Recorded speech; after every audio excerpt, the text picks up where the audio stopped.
Mission First Tactical is the official tactical accessories provider for the Talking Lead podcast and the Leadhead Brigade. Use the code LEADHEAD for an exclusive 20% discount on all orders.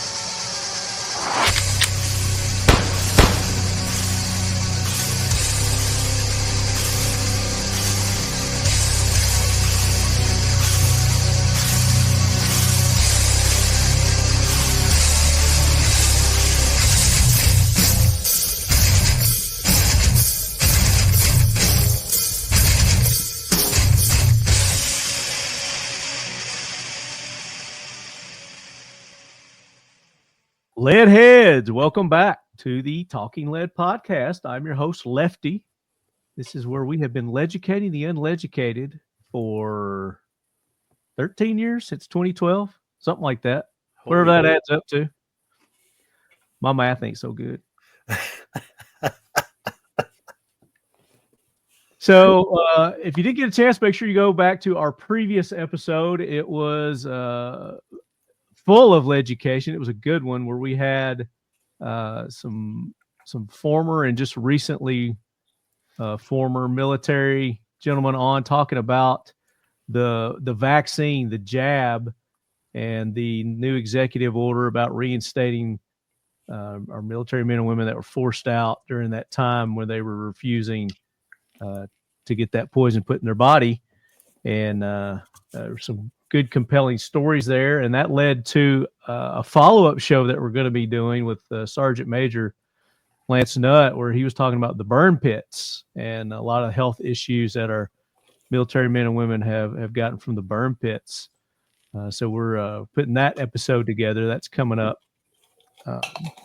This episode, as you guys have seen from our social media posts, we're going to be talking about preparedness and surviving the unknown, whether that's another tornado, a flood, fires, the zombie apocalypse, whatever it may be, how to be prepared. And probably going to go a little deeper than just your basic, skirting the top of it, because we got some really good experts on here. And the reason I didn't do detailed introductions with you guys beforehand, because I'm going to do them right now. So joining us, and I'll go from my left to my right, coming back for another dose, ladies and gentlemen, Jim Gilliland. Jim, welcome in. Appreciate you coming back for another episode. This is what, your third one? Yeah, I think so. Okay. Like I'm a glutton for punishment or something. I think you are. Jim was a master sergeant, 20 years in the Army. He's an expert sniper, holds a world record sniper shot with a 308. I guess we have to clarify that, don't we? Yeah, no kidding. I mean, the ninjas on the internet will get all over you if you don't. Yeah. So officially, it's the longest confirmed one-shot kill in Iraq. So nobody has debunked that yet. Also, an instructor and founder of Shadow 6 Consulting, and you do a little competition shooting as well. I do, not quite as much as I used to, but I'm still into it. I'm still enjoying it. More of I'm match directed more than I'm shooting now. Okay. And you're a hunter, so we're gonna talk about a little recent hunt that three of our guests just went on, and then to Jim. Jim, do you have a nickname? Who, me? Yeah. Jim. I mean, I get called a lot of things, but I wouldn't necessarily say any of them were my nicknames. Okay. So you haven't made me privileged to that yet. That's right. That's right. And then to the right on my screen, to the right of Jim, we've got returning for it's like your fifth or sixth time. You're becoming a regular, ladies and gentlemen. Ryan Koup Kuperus. Ryan, welcome in. Nice to be here. Thanks for having me. Koup. Koup is a retired master sergeant. Got 17 years of service. Or gunnery sergeant. Jim's a master sergeant. Yeah. Gunny. You were on our previous episode where we were talking about the jab. Absolutely. We got some good insight from you on that one. You're medically retired due to some injuries. Getting blown the fuck up a few times. Got blown up. He's still with us, thank goodness. And the founder of the Reason Outdoors, helping veterans and others reconnect with the outdoors, healing through hunting and mentoring. And he came up with the badass slogan, ecotherapy. I love that.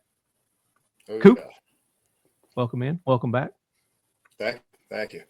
Glad to have you on this survival episode of the Talking Lead podcast. Oh, yeah. And then I'm gonna go down below. Koup is my co-host, ladies and gentlemen, the unstable but lovable ton of fun. Actually, we called you the quarter ton of fun now because you've lost so much weight. Yeah. I can Ton see. Jones. Thank you. Happy to be back and torment you guys like usual. And Ton is with Firebird Targets. So he knows a little bit about explosives. A little bit. In Ton's prior life, he's like one of the pioneers of reality TV shows. Yes. In this little show they called, was it Auction Hunters? Yes. Yeah. Yeah. Wasn't that other one? No, not the other one. Back on Spike TV. I miss Spike TV, man. I wish they'd bring Spike TV back. Yeah, back when everything wasn't edited and everything wasn't everybody wasn't so sensitive. Scripted. Yeah. Ton is also an expert when it comes to poisonous and venomous reptiles, Wildlife and exotics. And are you like a plant expert too? Are you familiar with poisonous I've plants? done some plant work. Mostly I did wildlife survival, desert survival, worked with Man versus Wild for 22 years. Worked with Discovery Channel, Nat Geo, behind the scenes, keeping pretty people alive. And you pretty much get dragged out into the desert and stay off scene and say, hey, you know what? Don't do that. You will definitely end up dead. Which is why we have you on the show today. Yeah. Got a little knowledge in what we're going to be talking about today. So just a few years of that. And just recently ordained minister. Well, been ordained since 94, 96. I've performed over 200 weddings. Just this year, I happened to do 2 weddings back to back. Ah, okay. Yeah, that's the first I had heard about it. So that's why I thought it was a recently ordained certificate over there. Yeah. And I mean, you got to have an ordained minister in your survival community. So there you go. And then also making his triumphant comeback, ladies and gentlemen. It's been a while since we've had the stud on the show. He has been on the AK Corner several times. You know him. You love him. Ladies and gentlemen, it's Jeff Kirkham. Jeff, welcome in. Hey, thanks for having me. Yeah, it's cool to be back. Jeff is a former Green Beret. He founded the Ready Man company. Is it Ready Man Network or just Ready Man? Ready Man Media. We've gone through a couple of different iterations when we were fighting the social media censorship gods, and so just Ready Man will suffice for now. So you go to readyman.com, and that's the website there. The inventor of the Rapid Application Tourniquet, the RATS Tourniquet, which I had mine. Absolutely amazing website. And I love that website. The Ready Man website? One of my favorite shopping websites. No, I'm glad you like it. There's so much stuff. I've actually sent people there to purchase, and I've had stuff purchased off of there myself. Okay. That readyman.com, there's a lot of really, really good stuff. I think it is the dog tag. Mhm. That is one of my all-time favorites in the lockpick. Yeah. I can't tell you how many times I've actually sent that link to people just to purchase the lockpick card. Oh, wow. Thank you.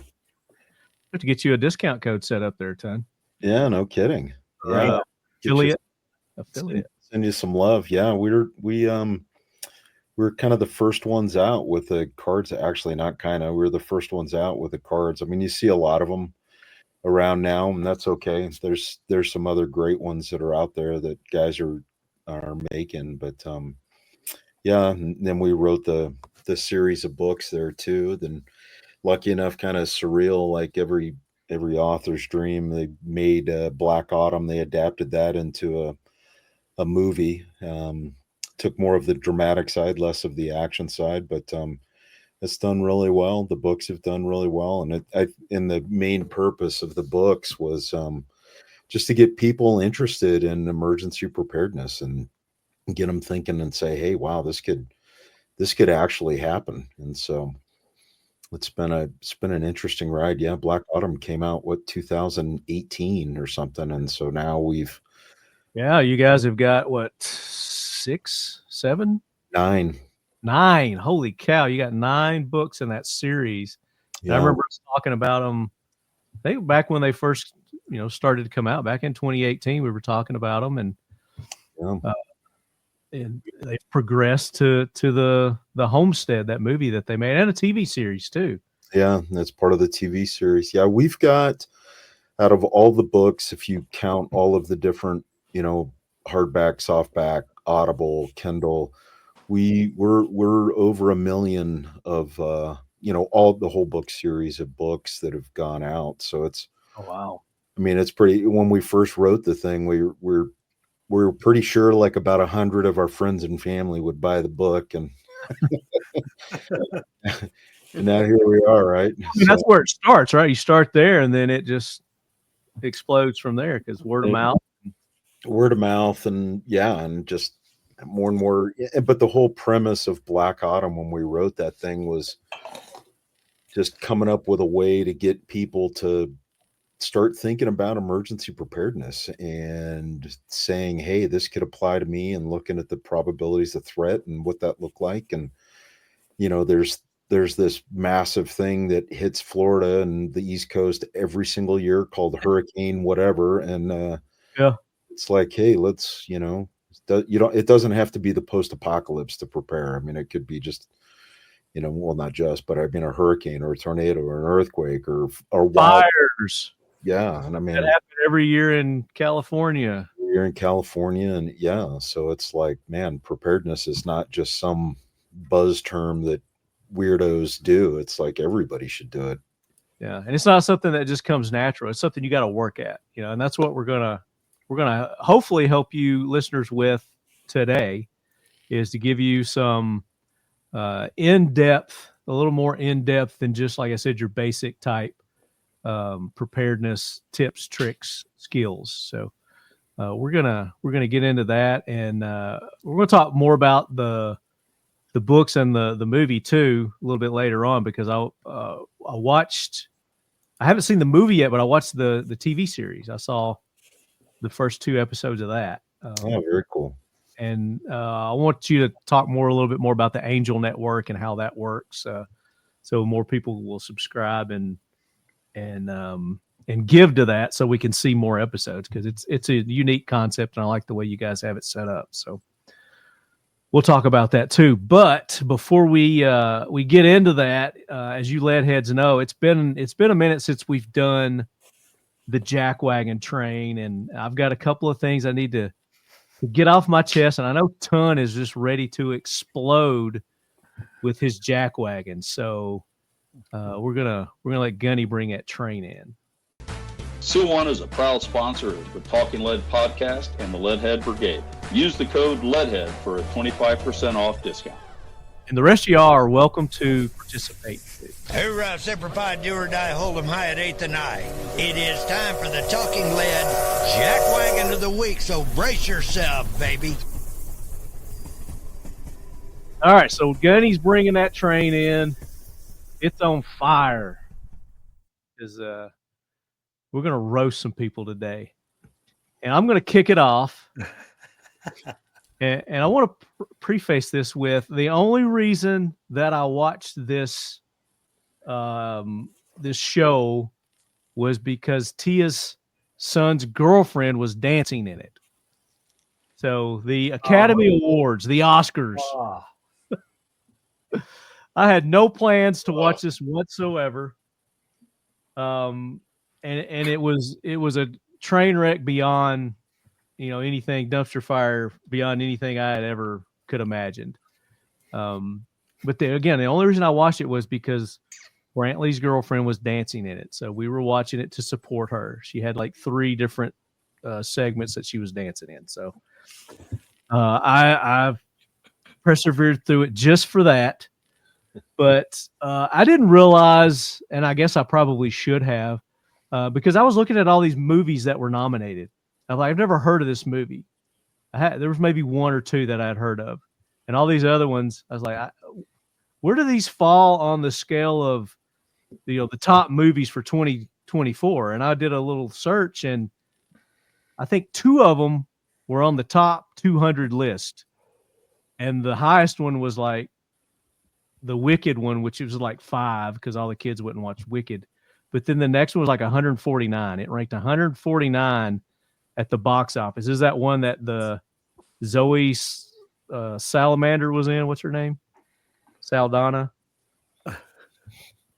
And I was like, how are these movies the best? Well, here's the reason. The Oscars, the Academy of Motion Pictures, whatever, they have a DEI standard. Of course. And for a film to be considered for an Oscar, the lead or significant supporting actors from underrepresented racial or ethnic groups, that's the number 1 criteria that it has to have. The lead or significant supporting actors have to be African American, Black, African, and or Caribbean descent, East Asian, Chinese, Japanese, Korean, Mongolian, Hispanic, or Latina, indigenous people, including Native American, Alaskan Native, Middle Eastern, North African, Pacific Islander, South Asian, or Southeast Asian. That's like the number 1 criteria for them to consider a motion picture for an Oscar. And then it goes down from there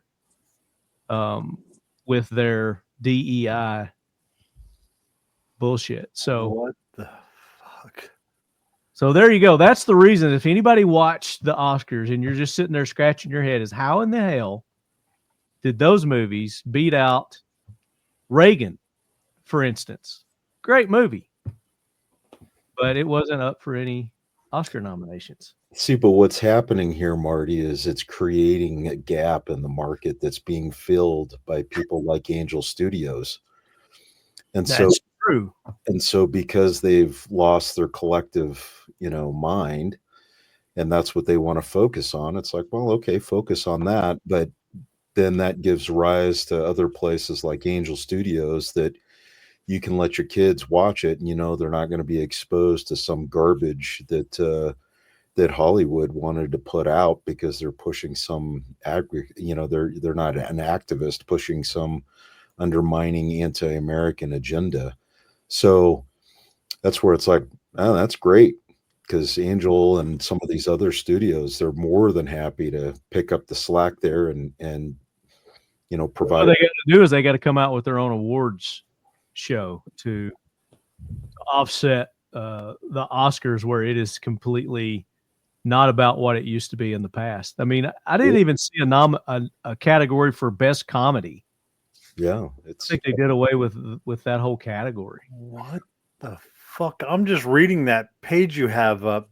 Yeah, it's ridiculous, dude. Yeah, this is like licking the window from outside the short bus.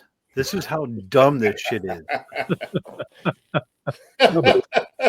But the reality is, we should be wiping our collective brow, saying, thank goodness, because now they are essentially breaking up their own monopoly.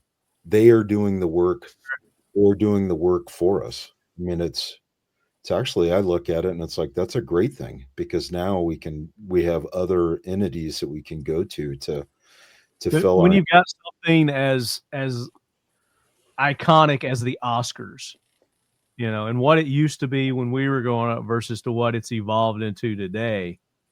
It's sad. They could have done their own separate award show for all that and called it something completely different, but yet they've hijacked but then it wouldn't be as self-destructive. You make a great point. That's a great point. And by the time they realize they fucked up, it's going to be too late. It's too late. You know what I mean? It's already too late. Yeah. And that's self-fulfilling prophecy. What was hilarious was when it first started, Conan O'Brien was hosting it, and he was like, "We have over 1 billion viewers tonight." I'm like, where are your billion viewers at? There's no way. Bots. There's no way they got. Did it turn out to be like 18 million? I saw that somewhere that the ratings ended up showing there was 18 million viewers. Yeah. Maybe they started off with that, but I guarantee you they didn't. Halfway through, they lost more than half of those people. Guarantee it. It was probably a lot of bots, but it's the same thing before Elon took over Twitter when they started correcting all the followers, and guys like what was it, Leguizamo, all of a sudden half of his followers just disappeared because they were all fake. Yeah. And so it's this. I know something about that. It's all this fraudulent stuff that, it's this psycho mind game that Hollywood and the other socialists like to try to play, where it's like, we'll see there's a crowd, only to find out the crowd is nothing but ether garbage that is bots. And well, so it's just like the what's the music one where they give the music awards, and Beyonce won the country music album. Jeez. Yeah. Did you see Chris Stapleton? Chris Stapleton came out and be like, "Yo, dude, where'd this come from? Like, we're country music. There's a certain genre we do. You should be here for country music, not just be here for music and be like, oh, that's amazing." So Chris Stapleton came out. They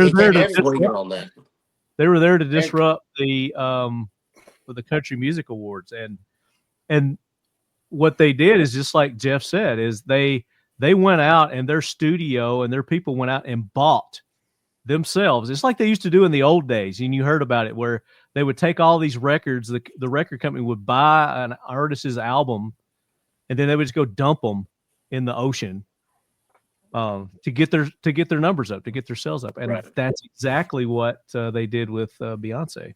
That's what Jay-Z did, actually, specifically. Yeah, Jay-Z did it himself. Yeah, I would say that's a money laundering scheme that's well known in my former life as a narcotics officer, where it's one of the money laundering schemes was these some of these record labels would skyrocket to the top, selling millions of albums, but nobody had ever heard of them, and it was just that, right? They'd print a whole bunch of CDs and then throw them in landfill so that they could launder their cash. So I mean, I think we're seeing that right now, right, with Elon going through and in the Department of Government Efficiency and seeing all of this cash that's all of a sudden vaporized, and it's like, well, okay, where did that go? Yeah. All right, that's my jack wagons. Who wants to go next? Did that spur anything for Jeff or Jim or Koup? Koup, you got one? Yeah, go ahead, Koup, because I'm gonna follow up on yours. I think because I got to roll out in a few minutes. But Zelensky, jack wagon number Easy one. pick. Hey, check this out, dude. I don't give a flying fuck what country you're from.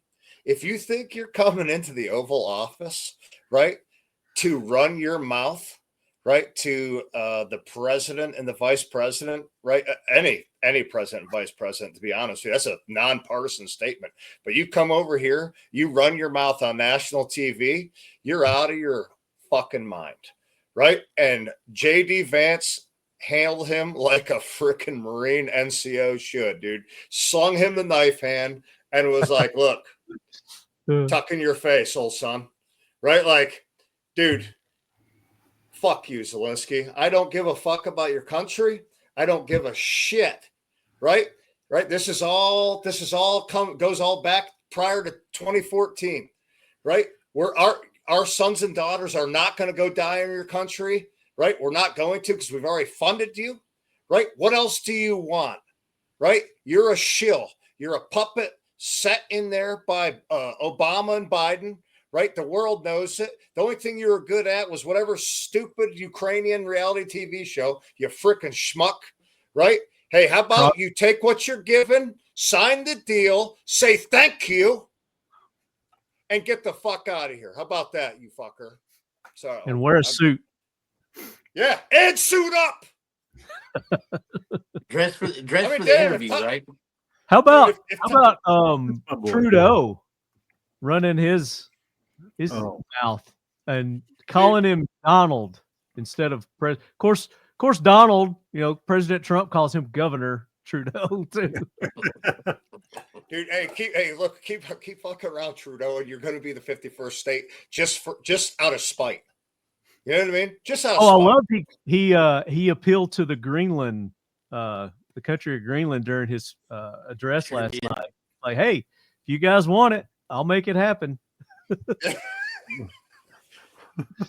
Well, see, and again, these things are great, because now all of a sudden you've got these supposed world leaders, right, that are really just marionettes on a string, right? And we're seeing that with the Ukraine and Canada, and it really doesn't take a real high level of reasonableness to look at them and go, hey, who's the man behind the curtain? Because it's not the puppet that's out in front, right? And so, when Zelensky shrugs his shoulders and says, I don't know where half of that money went that came over here, supposedly, it's like, oh, okay, so now we can start asking questions. And where that yacht came from, that's yeah, and they're just self-revealing. It's fantastic. Yeah, that's a good one. Yeah, Zelensky, dude. See ya. Ton. Jim's disappeared, so we'll go. Jim has left the building again. Mama probably called, so he had to go. His AI got him finally. His AI got him. So, Ton, you've been a road warrior here lately. You've been on the road. You've been hitting airports. You've been driving a lot. Yeah. What have you run across? Ass hats, mouth breathers, the usual. Where to start? The airport. Let's start at the airport. Okay. You get at the airport and you get to your gate. You sit down, you get yourself a spot. And I was most recently at Salt Lake City, which is a very unique place in its own. And I'm waiting on my flight back to DFW. And it's just neck of the woods up there.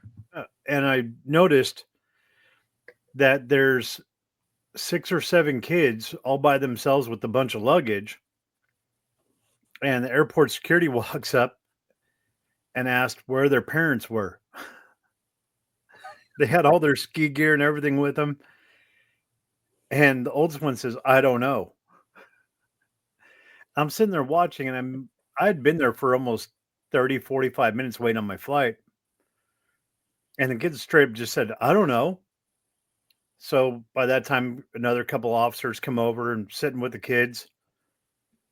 And they're getting on the intercom asking for these parents by name. And all of a sudden, drunk mom and dad show up. Drunk mom and dad? Drunk mom and dad show up.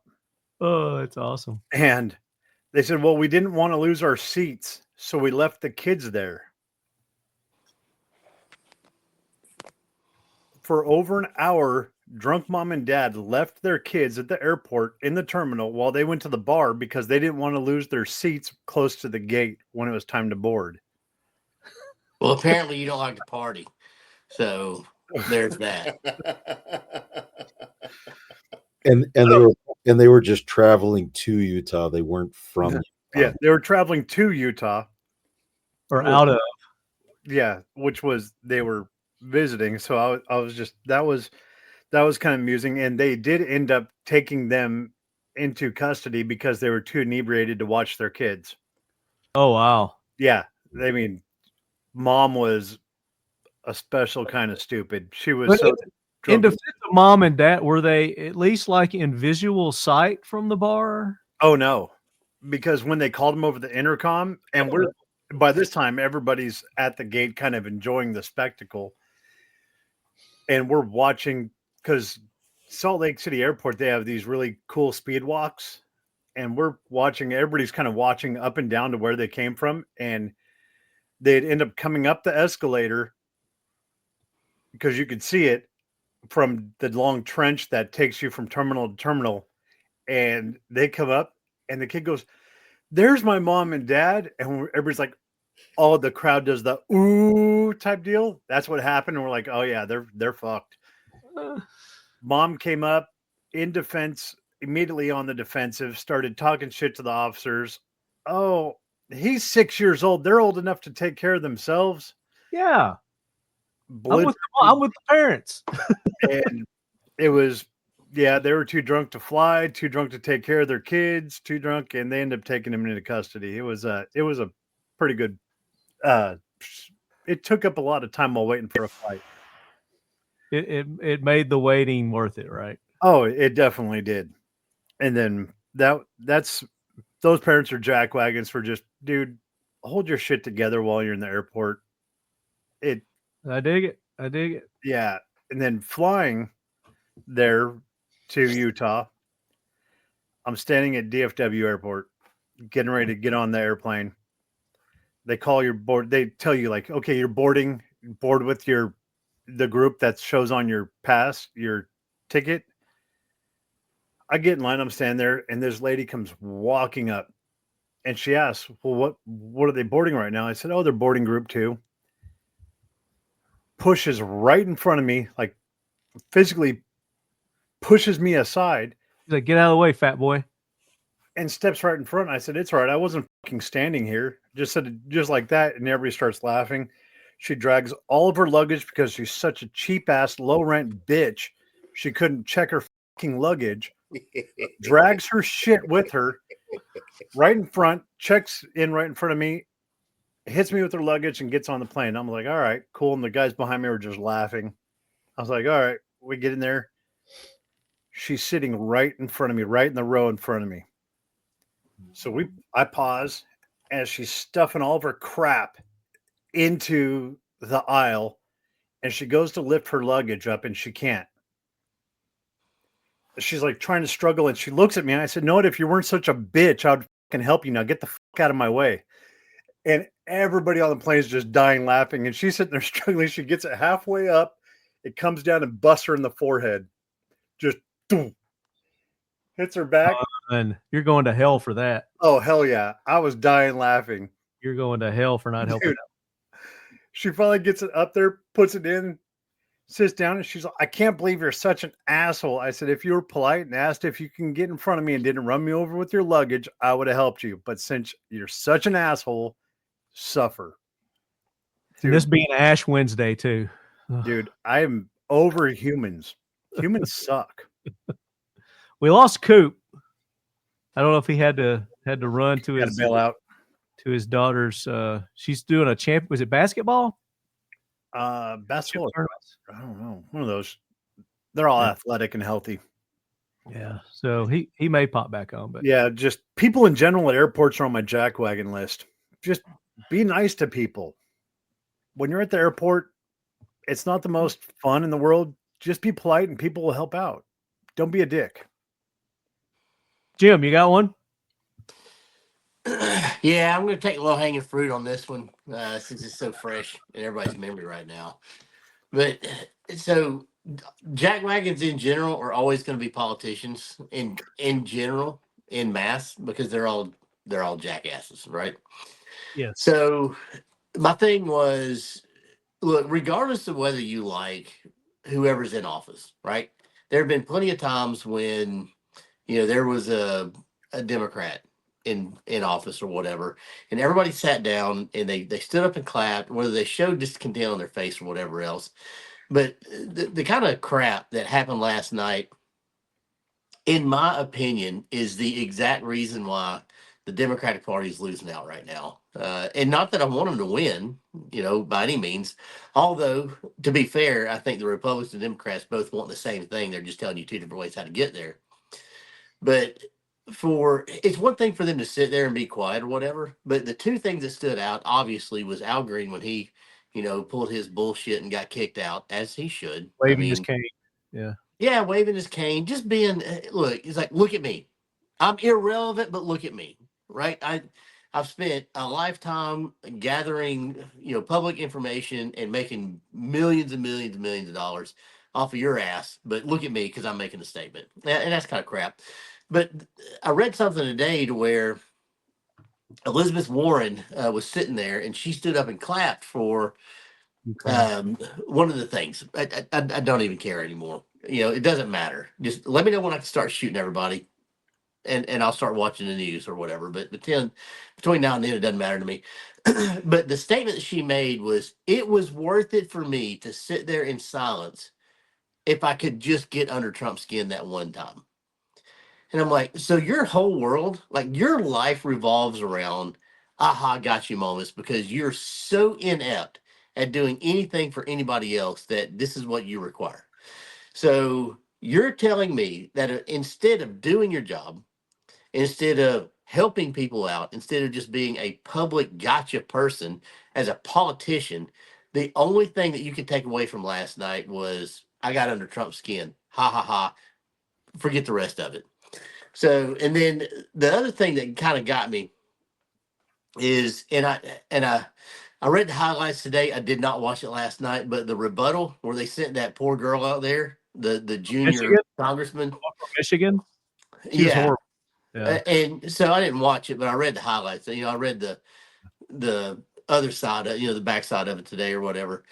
And it's like she gets up there and says, "Oh, essentially, let me paraphrase everything in this. Yes, everything that he's doing should have been done, but there's a better way to do it." Bitch, you just had 4 years of a moron where you guys had total control of everything, could do whatever you wanted to do, and you did none of it. So what difference does it make? If you're not going to stand up and do this stuff, the 8 years they had with Obama. Yeah. Yeah, especially when Obama's first term, he had exactly what Trump has right now. He had the House and the Senate. He had, because he had been set up very well, he had, a very favorable Supreme Court. So why didn't he do all this? I mean, he did some things, and he made his legacy or whatever else, which, by the way, I just, and I don't know if this is true or not, but apparently he gets $2.5 million a year off of kickbacks off of Obamacare, because that was one of the provisions in it, that he got a percentage of anything that was in that bill or something. I don't know that to be true, but somebody told me that today. I've got to look it up. But if that's true, now we have a sitting president enriching himself off of legislation that he pushed through, which I'm sure all of them do that. They all do that. They all do it, and they have these other companies set up. Yeah. What do they call it? That's why any congressman or any representative, their families own construction companies. They own either paving companies, construction companies, building companies, or something that they can work into and be like, hey, I need this contract. And here's how this shit works, boys and girls. You put, someone comes in and be like, Stacey Abrams, in fact, will come in and be like, hey, I want to do this program. This program is going to cost $30 million. And they're like, yes, I agree. You should do that program for $80 million. And guess what? You're going to get $25 million, even though you asked for 30. And the rest of that shit is coming to homeboy, right? So I'm going to give you what you want, but you're going to charge double or more, and I'm going to take what's left over. We understand each other? Okay, got you. I'm pushing that through for you. That's how that shit works. That's how you can get to be $50 or $80 or $100 million in your account when you're making $200,000 a year as a career lifetime politician? Where's the term limits? Doge. Yeah, something. Doge, baby. It's going to take more than that. It's going to take, look, right, wrong, indifferent, otherwise, it's going to take getting a lobbyist out of Washington, too. You got to set up term limits, 2 terms maximum for anything. No more than 8 years is a maximum. 6 would be better. 8 years, okay. And then you got to get rid of the lobbyists, because dirty money is always going to cause, whatever. So, what state are you in? Which state? I'm in Georgia. Run for office. Run for office. Yeah, I don't run anymore. You're public. So I don't know if we have discussed this thing. I don't run, even if it's for office. I'm not. I might walk to office, but I am not running. My running days are over, baby. Yeah, I got it. That's mine, long and short. I get it. It's good. I think we all agree for the most part on that. Any other ones? We got them all taken care of, all jack wagons.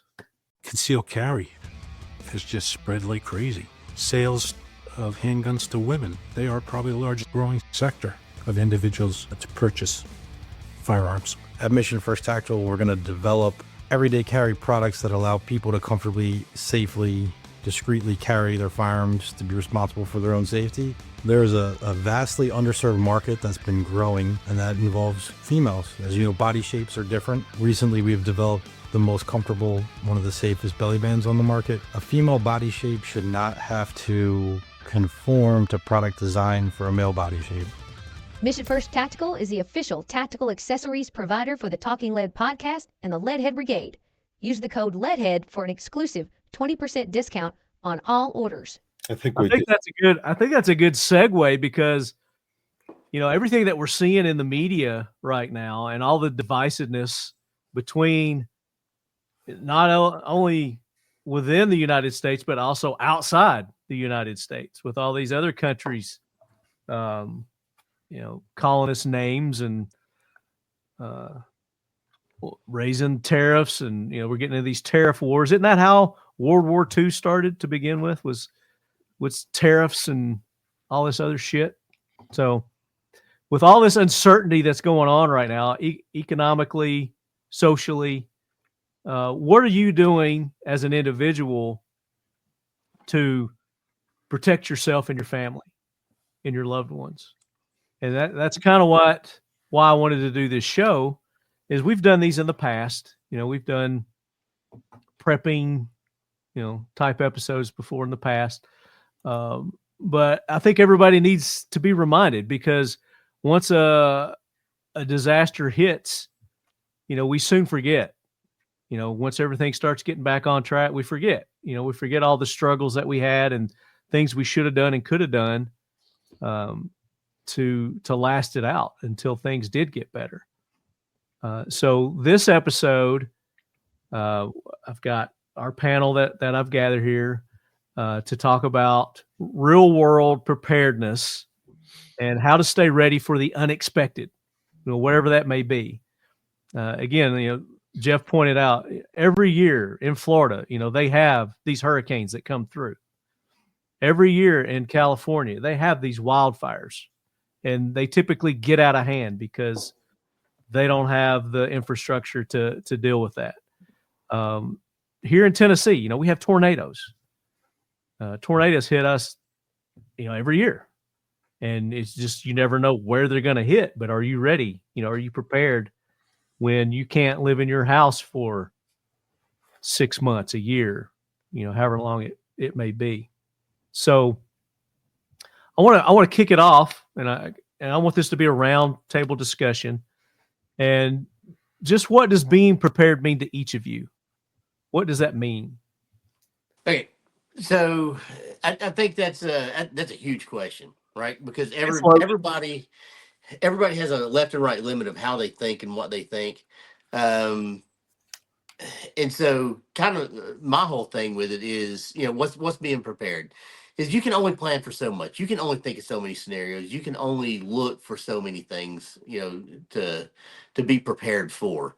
And I think as long as you have a stable life, that you have, an emotional clarity or whatever, then you can pretty much be prepared for a lot of things. But, there's a lot of mentality that goes into it. There's a lot of, there's a lot of physical things that happen. And I'm not talking about body physical, but I'm just, things. There's a lot of things and stuff in being prepared.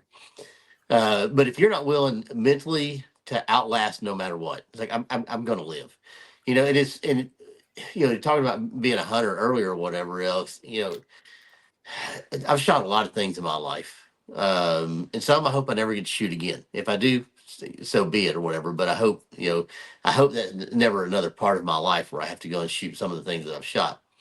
But I can tell you, out of all of the animals that I have shot in my life, humans were the easiest to kill, to die. I shouldn't say kill, but to die. Because a lot of people just is like, oh, I'm shot. I gotta, I'm supposed to die now or whatever. They bleed out or whatever. But when you have a bad shot, you gut shoot an animal or you shoot an animal's leg off or whatever else, there is an innate ability for that animal to live. And eventually something's going to get it, whether it be an infection in several weeks or, whether it be a coyote catches up to it or a predator animal or something like that. But that animal is living until it is not. And I think that's one of the things that humans miss out on is because of our prefrontal cortex as opposable thumbs, it's brought us out of the animal kingdom, but it didn't negate the natural rules of law. And so as long as you have the intestinal fortitude and the understanding that I have to live, and there are stories where people have lived through things that they absolutely, it defies the laws of nature is what we say or whatever. But it's just they have an insatiable, there's an appetite to live, and they live because of that. They fight through things that they're not supposed to fight through. They make it through things they're not supposed to make it through. So, mentality is probably the biggest number one thing that, what do you do to prepare? So one of the things that I do myself or whatever, anytime I think about it, because my oldest daughter calls me a prepper, because we've got a little extra food, we've got guns and ammo or whatever else. But professionally, I live in the firearms world, so I need those things. And I grew up poor. My family, my dad was a small town cop, and my mother was a custodian of the courthouse. So we were comfortable, but we didn't have a lot. And to me, I never, if my wife's out of a job or we have a car that goes down or something happens, and I live out in the middle of nowhere. I mean, I was stuck in Ramadi for 3 months almost without supply lines coming in and out. And if it wasn't for the food that we stuck back or the care packages we got, we would live, but we would be hurting. So it's just one of those things. Like, I know that I need to have I'm like a squirrel. I know I need to have some food stuck back that when hard times come, whatever, I've got soup or I've got noodles or I've got this or I've got whatever. And, it's just the little things. Of course, like I said, my oldest daughter's like, oh, you're one of those preppers. I say, well, don't call me a prepper because those guys are weirdos. I'm just prepared for life, right?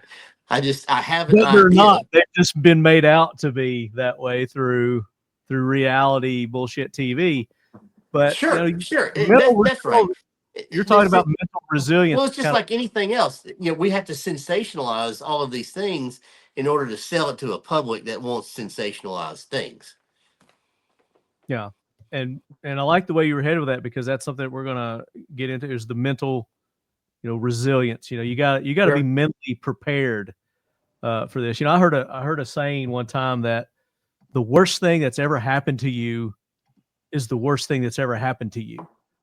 Whether that's until something else worse happens. Well, whether that's I never got an Xbox for my birthday, that could be the worst thing that ever happened to somebody. Sure. Versus, I was rock climbing and I fell down in a gulch and I had to cut my arm off, to survive and get out of that.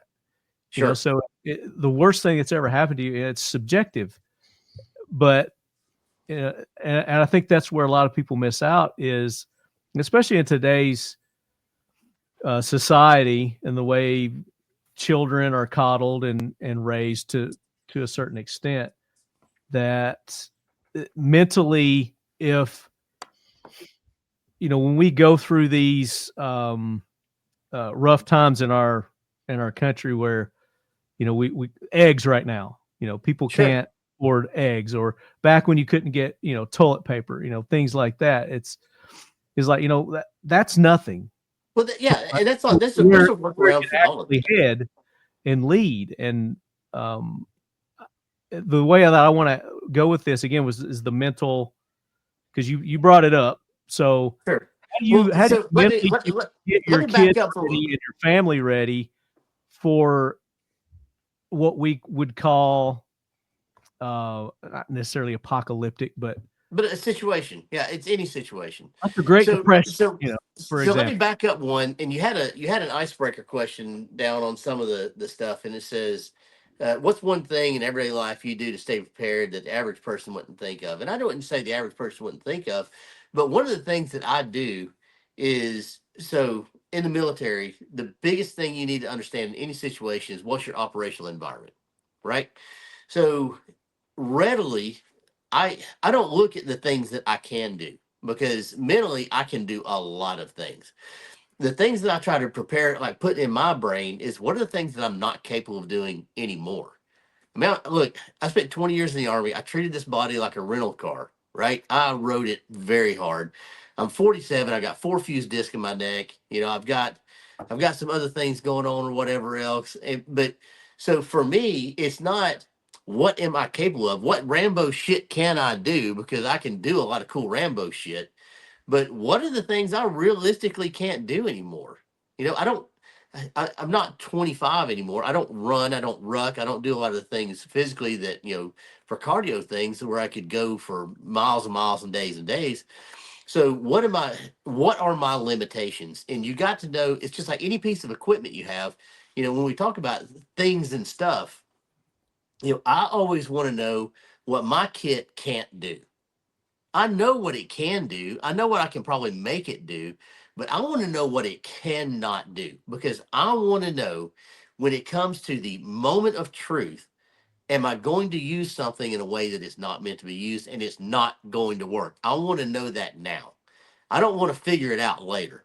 And I use the analogy, I do a lot of analogies or whatever, but I use the analogy of, if I'm a police officer and I'm driving down the road in my patrol car and I'm chasing a dude at 90 plus miles an hour, and it's a wet road and there's a 90-degree curve that's coming up. It's like, what can I realistically take that curve at? What can my car allow me to do?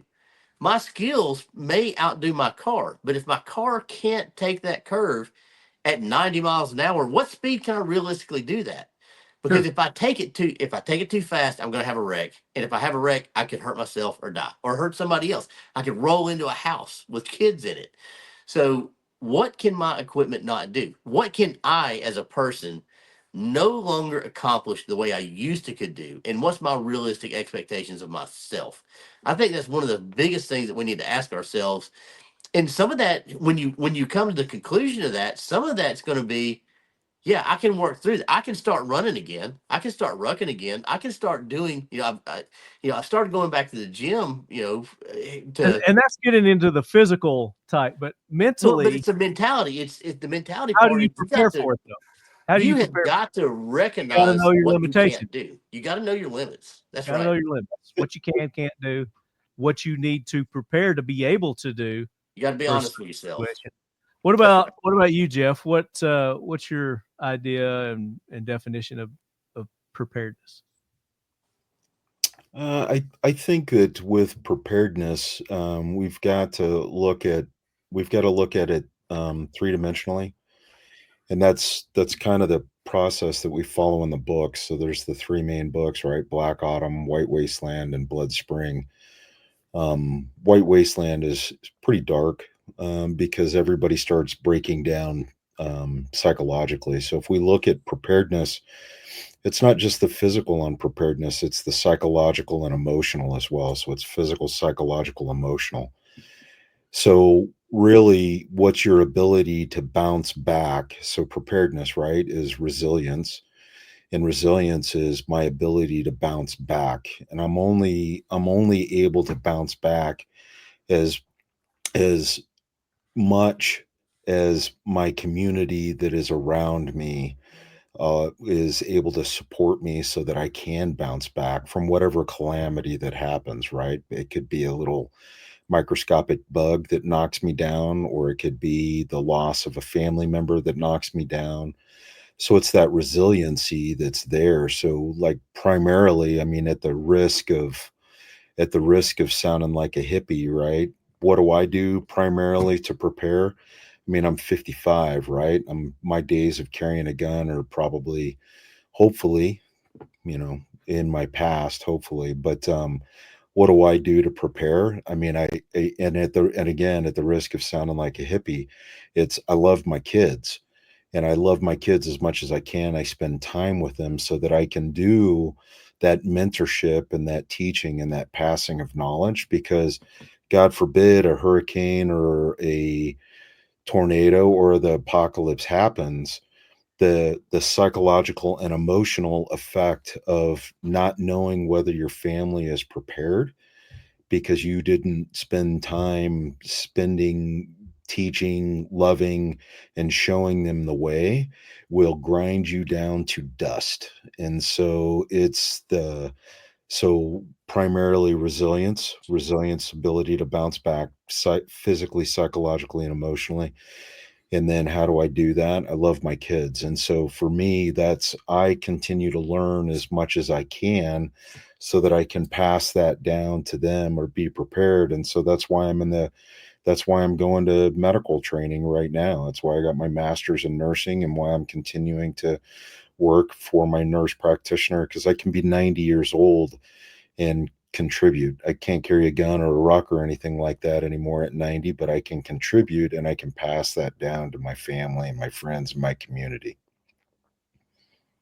So mentally, and I guess motivationally, you're saying your children. That's what's really motivating you to take these courses and stay prepared for emergencies. Well, it's my kids, my family, and my community, right? My connected community that I have, because the more resilient, because the lone wolf is a myth.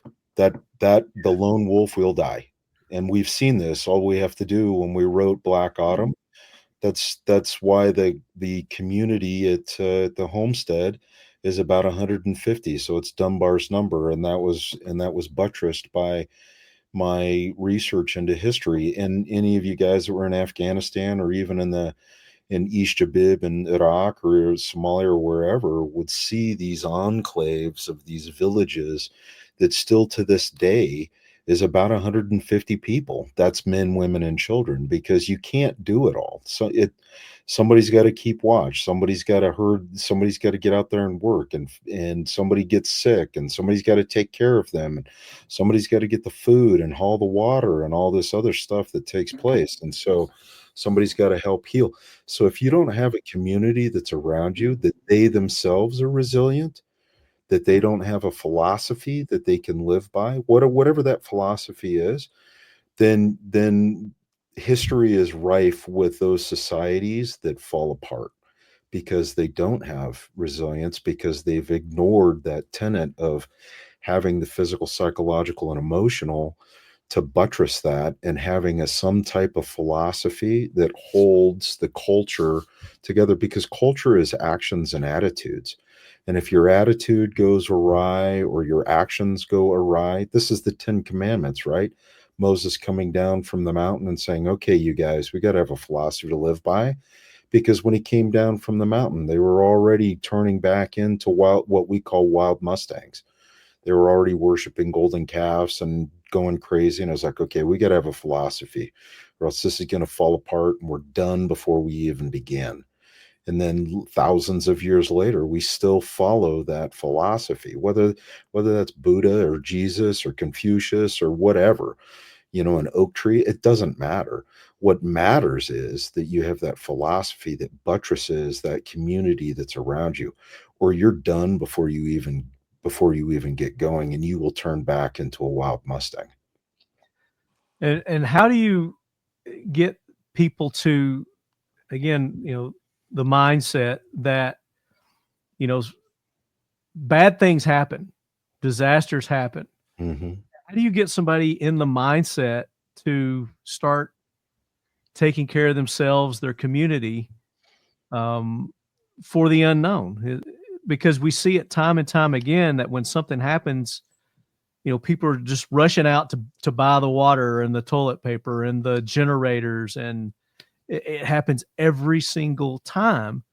And they know it's coming, but for some reason they just got this block. Like, somebody else is going to take care of me. How do you get people in the mindset of self-reliance?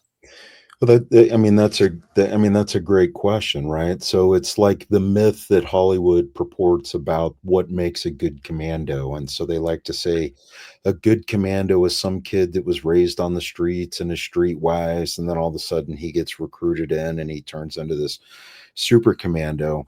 And it's funny enough, I know the guy who helped write the psychological profile for the tier 1 units, and Colonel Banks, and I asked him one time, I was like, hey, what makes a good commando? What makes a good Green Beret or SEAL or LURP or whatever, however you want to define that. And he was like, overwhelmingly, it's like, look, this isn't the exception of the rule.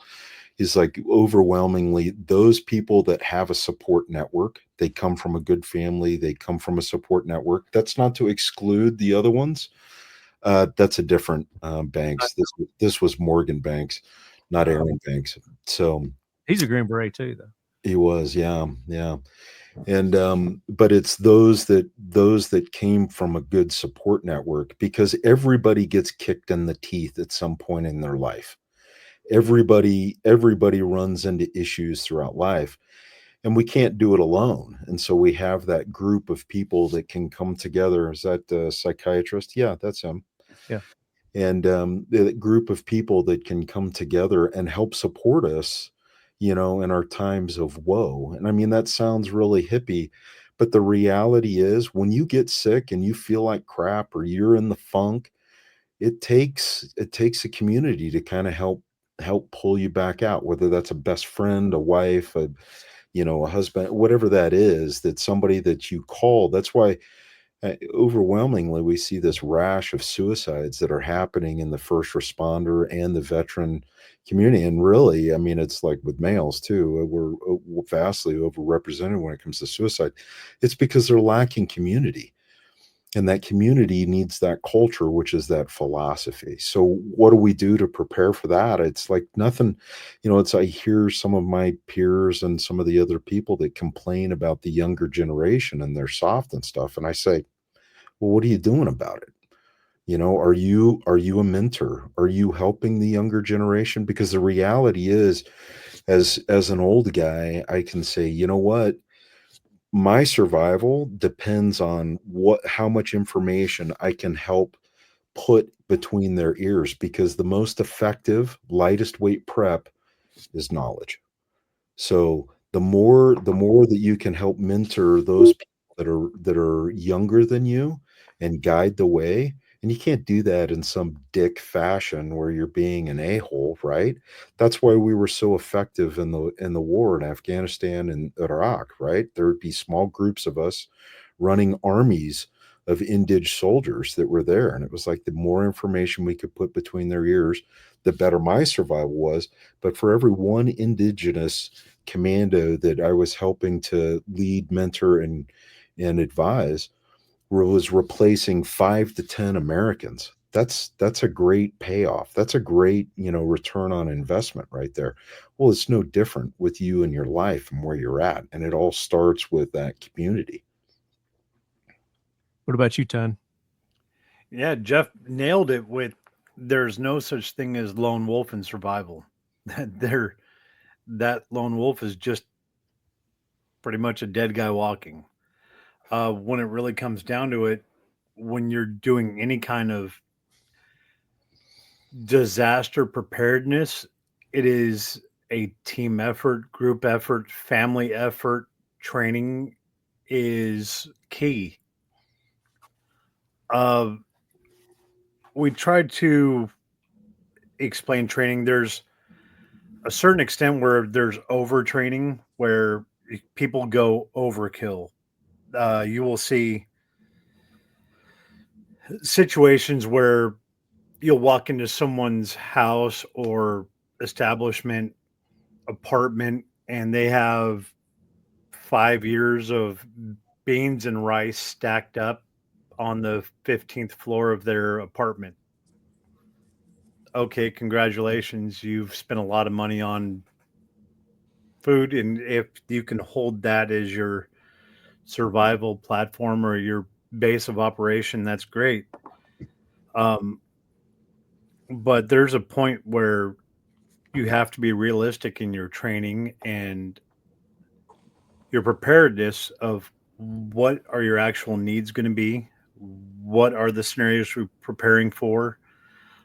When I'm trying to help or do any kind of training, it's definitely talking about group situations, getting a solid foundation for a team, whether I'm discussing it with my wife or children. Like even back when I was in school, we did earthquake trainings, earthquake drills, what to do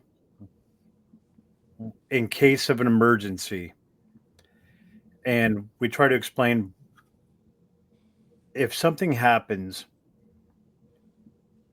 is it better to stay in place or migrate to a new location? What can you take with you if you need to move? What is the necessity when needing to move? Who to move with? And what team is to go with you? That is a big deal. And mental preparedness is, like Jeff was saying and Jim was saying, are you mentally prepared for what is coming? And that is a big issue. A lot of people think they're prepared, want to be prepared, but if something actually happens, I've been stuck in the wildfires in California. I've been there multiple years and been cut off for 3 weeks at a time, where you can't go anywhere. We're stuck in flash floods where the roads and everything are washed out, where you can't get out of your home base. No electricity, no running water, and you have to be able to survive in place. If you cannot survive in place, there's no reason to get up and try to move to another location that's just as bad off as you were where you were at. You do not want to relocate and end up in a worse situation. There's a time and place to move. We try to discuss that. Being able to mentally outlast your situation that you're in. That is a big topic to discuss. If you're not mentally prepared, get prepared, because you got to be able to outlast the situation you're in. But how do you get mentally prepared? How do you prepare for the unknown? Or in some of these cases, it is the known. It is, I know the wildfires are coming. I know the floods coming. I know the tornadoes coming. I know the earthquake. Well, not necessarily earthquakes, but yeah. But how does one get mentally prepared for such a thing? Discussions. Conversations. Know your neighbors. Yeah, it's as simple as a discussion and training in a drill. It's not all out where it overconsumes your life, because there's a point where it can overconsume your life and it actually works against you. Because true, I mean, it's like anything. I mean, you can overdo and overkill, and especially if you got younger children that you're trying to instill this into. I mean, you can burn them out on it, definitely. Yeah. Well, the biggest thing is you don't want to freak them out. It's like, hey, look, I'm not teaching you this because it's going to happen. I'm teaching you this because anything can happen. It's like, oh, why have I got to learn how to set? If you go into medical training, as we're talking about it, when a child is younger, and we're talking about, teens and preteens probably at this point, young teens and preteens. You know, when you're put them in these scenarios, it's like, hey, I need to teach you how to stop bleeding, right? And they're like, why? What's going to happen? It's like, well, I don't know, dude, but there's a lot of car wrecks that happen, and maybe you need to learn how to stop a bleeding car wreck. Or, hey, you remember your aunt, 2 years ago at Thanksgiving, she was trying to cut the turkey or whatever and cut a big, gash in her hand, or whatever else. So I think it's how preparedness comes in so many different ways. And if you prepare somebody for anything, it's better than preparing them for the end of the fucking world. Yeah. Right. So it's Well, how that's why a lot of you people build the mentality for it. Yeah, is when we say getting prepared, that's what runs through people's mind is the end of the Sure. world. Again, there are other scenarios that are Hey, short. Jed Eckert only had one movie, bud. Who? So, there's a whole lot of disaster movies out there. There's only one Jed Eckert movie. So I'm just saying. I don't know who Jed Eckert is. Who's Jed Eckert? You're dead to me, dude. I'm gonna Google it. Jed Eckert. Yeah, you should. Yeah, please do that. And when you find out, you're gonna be like, motherfucker, why did I know that? E-C-K-E-R-D? Let's see. Jed Eckert. And as I'm looking this up, what is something that each of you do, maybe not on a daily basis, but on a consistent basis to prepare for, again, being cut off from civilization for extended amount of time? No, I want to know what you Whether found out. storing water, storing food, or again, no. Who's Jed Eckert? I'm looking it up. E-K-A-R-T. Or E-R-T. It's E-K-E-R-T. T? Okay. All right. I did D. Jed. Oh, his last name was Eckert? Red Dawn? I did not know that his last name was Eckert. That's why nobody will remember you, bud. Red Dawn. No, I talk about Red Dawn all the time. It's like my favorite movie. I watch it at least. So, and I throw that out there. There was 4 times a year. Probably 20 years ago, I had a good friend of mine gave me a Jed Eckert Associates patch. And he had it on him. I'm like, that's a badass patch. He's like, you're the only person I know that knows who that dude is. And I'm like, awesome. So he gave it to me. And it's one of the coolest patches I've ever got. I used to wear it on the back of a hat or whatever. But yeah, and so when I would go places or whatever, and it'd be Jed Eckert and Associates, it said Jed Eckert and Associates, and they're like, "Well, who is that and what do they do?" It's just a small firm, it's a small consulting firm in Colorado that they do planning and preparedness stuff. Yeah, so, I am completely ashamed and embarrassed because that's like one of my all-time favorite movies. Again, I watch it at least 4 or 5 times a year. And just like that, I don't get invited back. What? We lost comms with you. Sorry, buddy. I'm sorry to derail. You guys go ahead. I think something you can do, Marty, is, if you get to know your neighbors, there's a plethora of information that people have. I mean, and it's like, look at the probability of threat, right? So tornado, hurricane. Okay, do you know how to use a chainsaw? So get with your neighbor, because maybe if he has a chainsaw, he's probably more than happy to teach you how to use it so you don't get your face taken off with it bucking on you.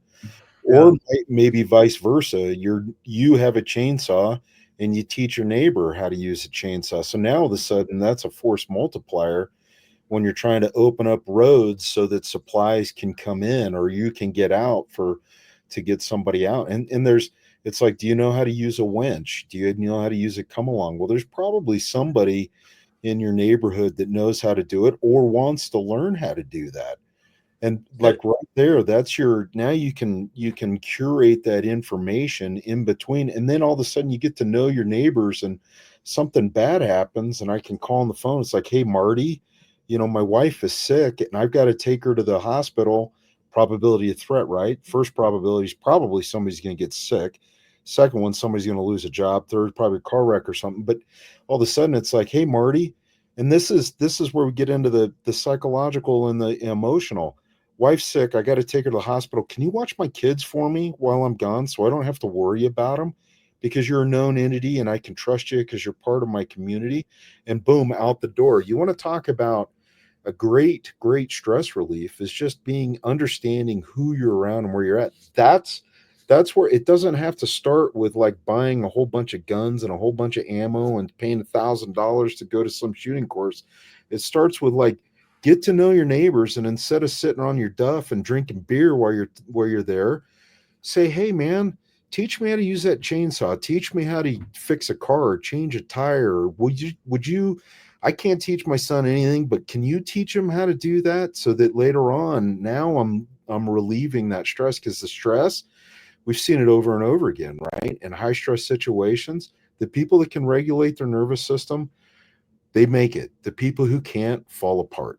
That's where you can start. And that's a simple, easy 1 degree of change that can make tremendous payoff later on. And it doesn't have to be, tomahawks on the wall or any of this garbage or join and be a super commando. It's like, no, man, it's like learn how to do the simple stuff and then teach it to other people.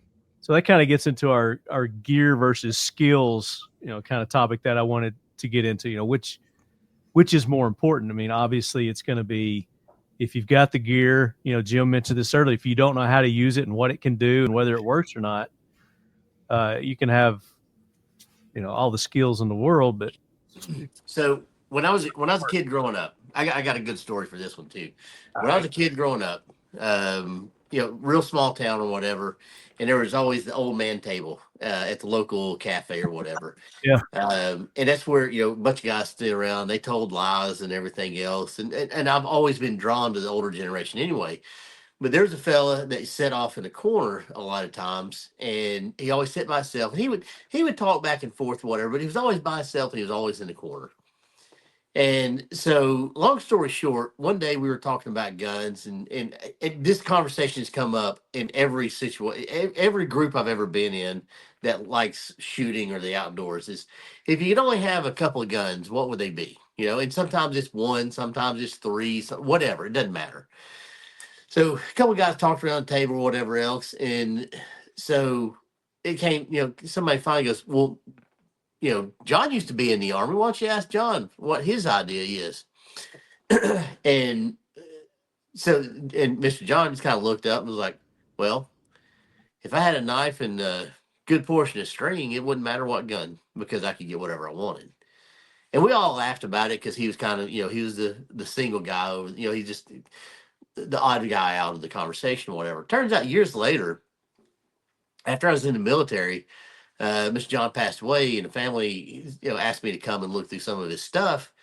And I pulled this trunk out that had this Army stuff in it because he didn't really talk about his Army career. And when I pulled it up, the first thing I saw on the top of it was this big red arrowhead that said USA Canada on it. And I'm like, I just closed the trunk and be like, this is going to take me a while, but your grandfather was a bad mofo. And then immediately that conversation came back to my head. It's just like it hit like a lightning bolt when Mr. John said, all I need is a good knife and a good portion of string, and I can have whatever I want.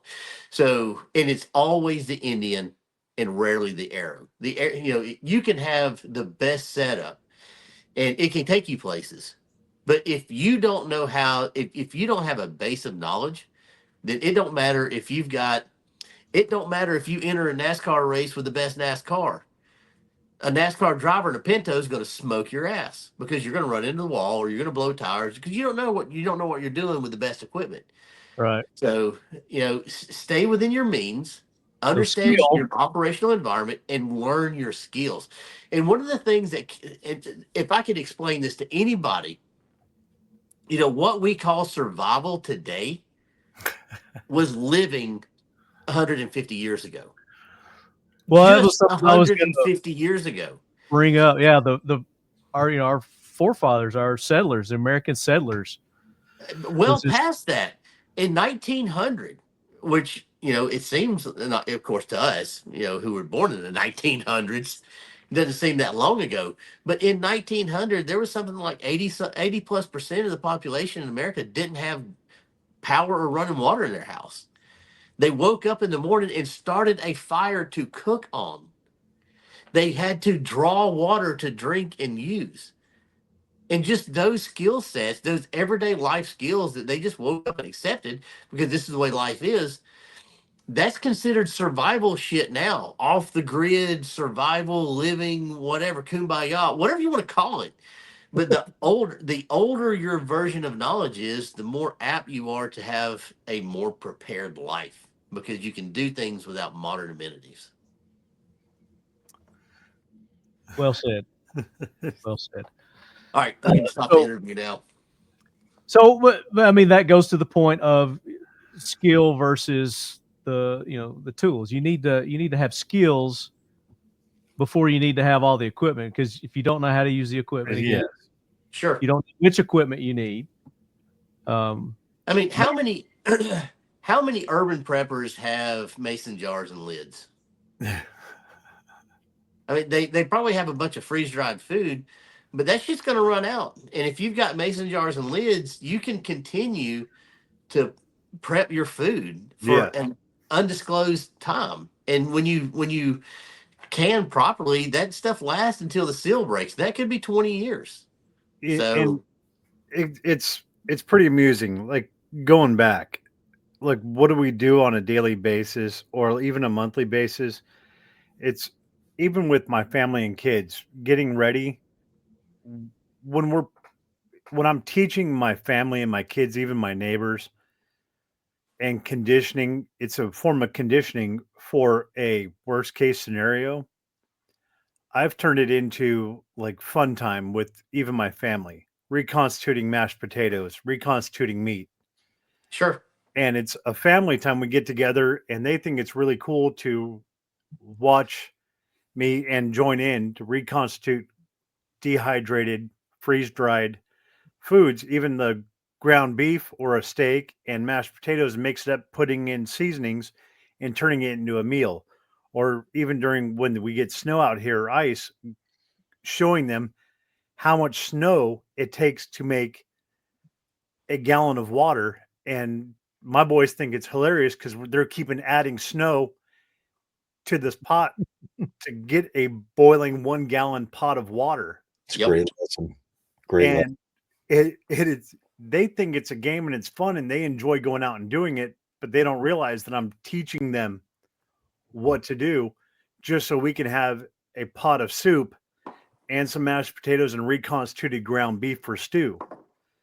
Well, we talked about you're talking about the equipment versus the knowledge or whatever. So how many, because look, the way it comes out now is a good portion of our population is urban, right? Yeah. So in saying that, just the hunters in America, the people that actually buy a hunting license and hunt, has dwindled greatly over the years. So if you think you're prepared for any disaster scenario and you've never killed, skinned, prepared, and cooked an animal, I got news for you, buddy. It's not going to go good for you. And not to say that you can't figure it out or do it, but the last scenario that I want for me to learn how to fly a helicopter is when I'm on the top of a building, shit's about to fall, and I've got to get in this helicopter and fly off on it, or I'm going to die. Right? Yeah. When it's 36 degrees, it's pouring down rain, you haven't eaten in 5 or 6 or 8 days, is not the time to learn how to kill a squirrel and cook it. Yeah. Not the time. So, and not that I'm promoting going and killing stuff, because I have gotten very sensitive on the lives that I take, right? And I try, notwithstanding like a week ago, but normally I try to eat everything that I kill, right? At least I want to honor that life at least that much, rather than just turn it off and let it go. And and it's for whatever psychological reasons that I have for that, whatever else. But I try to honor life to where it's at. and I always try to appreciate life, because life's very fragile. I mean, we take life in general for granted, and it is one of the most fragile things that we have. Time is the most fragile thing that we have, because you can never, ever buy, make, or create time. You have what you have, and that's it. And we waste it, So, but, in saying all of that, is what am I doing now? Which goes back to the skill set. I can have all the guns, I can have all the ammo, I can have all the cool knives, I can have all the cool tents, I can have all the things that help me live. But do I have the skill to live when it comes down to that? And just like Ready Man, I mean, you have to learn those, whether you're like Ton saying you mentor your children and you teach each generation, the skills for survival, hunting, fishing, how to field dress, wild Sure. animal, how to And what can you actually eat off an animal? You can eat so much more what's than just edible, the what's not edible, what's poisonous, what's kind of the mentorship that if you're living this lifestyle, Jeff, talk a little bit about ways to go about mentoring. Ton was making it fun with his kids. His kids that is a fun time. To mention one other thing, and Jeff said something very, very awesome earlier, and he talks about your neighbors, right? And what can your neighbors do, and you just learn the neighbors. So one of the biggest leadership things I learned while I was in the Army is nobody is worthless. Like, you may call them worthless, and they may not be the greatest dude ever, but that guy knows something that you don't. And it's whether it's through manipulation or through conversation or whatever else, is what can I understand about this person that he can help me? And I'll help him back, because if he gives me something, I'm happy to give back. But nobody is worthless. There's somebody can always do something for you to help you out. So, Jeff.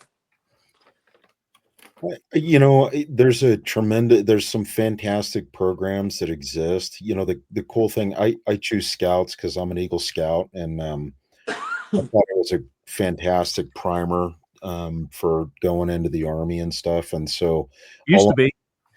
It still is, actually. And I just found this out. Actually, Scouting, the membership is higher now than it's ever been.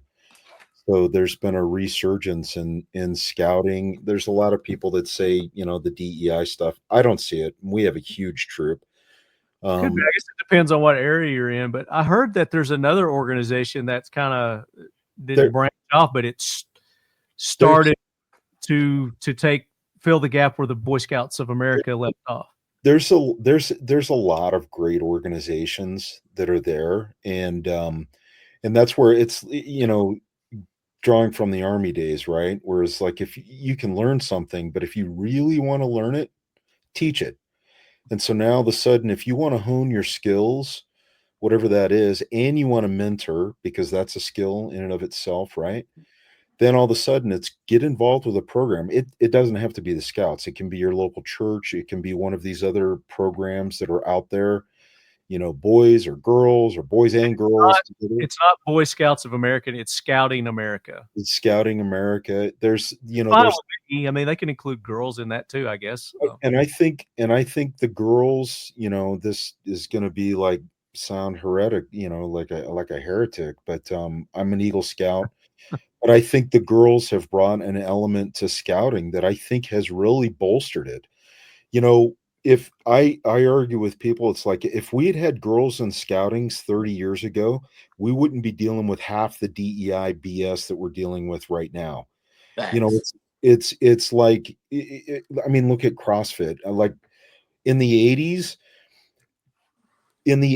powerlifting and Olympic lifting, by the end of the 80s, was dead. Olympic lifting was dead. What brought it back? CrossFit. And what really brought it back was you had these badass chicks that were throwing weight around, and all of a sudden it was like, oh. And now Olympic lifting is, I mean, you can't find something that's a workout really that doesn't include Olympic lifting. So my whole point for that is the girls in scouting have been a tremendous boost. I think that's the world according to Jeff, because it added an element that was kind of missing a little bit. And so, and the scouts have really tightened up their shot group as far as like, adult leaders and stuff. Yeah, they've gotten kicked in the teeth over some bad stuff that has happened. But if you don't want that bad stuff to happen, then you as a parent should get involved, because guess what? 1,000%. I'm involved. I go to scout camp, right? And it's like, guess what? If you're a predator and you look over and you see the 10 other adult leaders that are there, guess what predators aren't doing?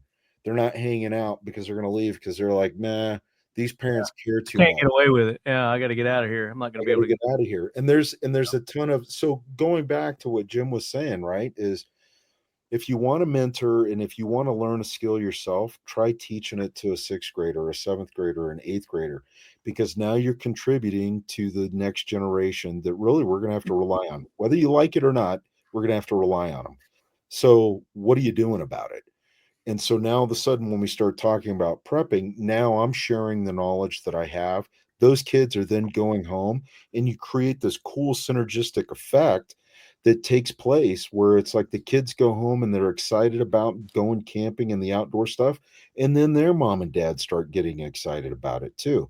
And you've got this great synergy that develops. I mean, that's what we need to do there, is get involved with your community. Because then all of a sudden, when the politicians and the bureaucrats start losing their mind, now we're a community that's built together. And it's like, hey, no, we're not putting up with that crap. I don't like what you're doing, and you vote them out. But that's where it all starts. 100%. Now, so we're talking about organizations and how to get involved in things like that. So I've got a really good friend of mine through a faith leadership or whatever. In Dalton, Georgia, he started a thing called Caveman Combine, and it's cavemancombine.com is where you can go, and essentially, through where things that he went through, the life that he's lived, and the things that he's come to understand. He's been into fighting, and he's been into modeling, and he's been into, he's got a metal shop up there. Yeah, that's exactly. So he essentially said, in his heart, is like, what is God leading me to do? Because I'm looking around in my church and seeing that the world has changed, and men aren't true men anymore. How do we build men up? And it's, in a very, of course, not very non-misogynic way or whatever, but, through traditional leadership, what are men doing to make men better? So iron sharpens iron type thing. And he started this whole thing up there where he's at, and they're doing, so he's pulling instructors in, and they're doing, small engine repair classes, and they're doing, of course, medical classes, and they're doing shooting stuff, but they're doing all of these other things. And one of his things is like, hey, when's the last time you've been punched in the face, Jim? I'm like, wow, it's actually been quite a while, bud. He's like, do you remember it? And I'm like, kinda. He's like, well, that's the problem. You hadn't been punched in the face lately. And it's not one of those things to where he's like, he's not being aggressive about it, but there's a majority of men now in the world who has never been in a fight. And if you're fighting for your life and it's the first fight you've been in, that's not a good place to be, because the first time you get hit, how are you going to react to it? How are you going to come back from that? And who was that who said, was it Mike Tyson? Everybody's got a plan until you get punched in the face. Yeah, 100%. That's right. But this Caveman Combine, so it is actually coming up in the first part of May, is they do a yearly event, and they pull these guys in, and it's open registration. I think that you can sign up for it now or whatever. But he pulls these guys in, and they do all of these very physical things that puts you in an awkward situation where yourself, you're like, this seems, it's really fun, seems kind of hard, but I'm not capable of doing this like I think like I should be able to do. And so there's places everywhere you can go and people you can talk to get you out of your shell. And you can, and what the coolest thing about most of these, especially the Caveman Combine, they want the people who are not capable but realize they're not, because those are the people that are going to be hungry for Right. learning what And they need to learn. That's kind of where I wanted to go with this, and I'm glad you picked the ball up and ran with it. Great. Is, people who weren't in the Scouts or didn't have that father that mentored them, what can they do? Where can they get these skills? You pointed out one there, and I know Ready Man has some training courses too. Jeff, you want to talk about those? Actually, I've shifted a lot of my focus over to what's called Mustang medicine. Okay. Yeah, and I wanted to bring that up too. So yeah, let's go ahead. It's a personal development and wellness retreat that we run. We have one going this weekend. We've done let's see, this will be our 21st that we're running. It's a 3.5-day immersive where we just teach people tools and techniques and practices to help them learn how to regulate their nervous system and work on building community. And it's a very gentle experience. It's not, it's on the, personal sovereignty is held at the highest regard. And so we help somewhat guide people in a gentle way to helping them realize, their inner strengths and their inner voice, and listening to themselves and trusting themselves. And then once they do that, once you can listen to yourself and start trusting yourself, then all of a sudden you can circle back and start realizing where you need to learn and where you can expand, because it creates a humbleness. And when we're humble, our heart and our mind opens up. And then we can start learning new things and not letting the ego get into the way. And so that's my push. I often like to tell people my life is kind of following, in a way, the Black Autumn series, right? Whereas Black Autumn is kind of the action flick, and then White Wasteland turns into more of the psychological, emotional aspect, and how people handle if they're resilient, and how they can bounce back from adversity and loss, and fight the depression and the bad things that happen in life. And so the White Wasteland is actually a pretty dark book, if you ever get a chance to read it. But it's very impactful. And so that's where, for me, in my life, right, that's where I'm at, where it's everything that I can do to help people, in the physical, psychological, and emotional aspect, really. And that's getting people to trust themselves and listen to their inner voice. That's really, for me, that's where a big chunk of preparedness happens. And it's scalable, right? You could be sitting in your chair at home and work on all of these skills and practices. So, and where is this located? That one we hold primarily down in southern Utah. It's about half an hour, 40 minutes north of St. George, and St. George is about 2 hours north of Vegas. And so that's a picture of Hugh. He's one of the few people. So Hugh and I started Mustang Medicine, and he's one of the few people that's crazy enough that's a wild Mustang that he has gentled. So that's a Mustang that came off of out of the desert, and he will work with these animals, and they are dangerous. They're 1,000-pound dangerous animals. They will crush your head with a hoof kick. Yeah, there's me right there in some nice chilly water. And that's probably 47-degree water at that time of the year right there. But and then we use the horse. It's not necessarily equine therapy, but there's cold plunge there with ice on the pond. But helping to learn different skills for regulating your nervous system.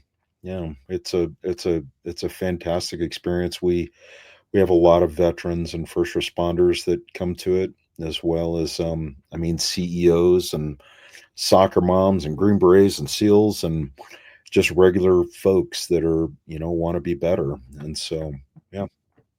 Are there facilities where people stay on site?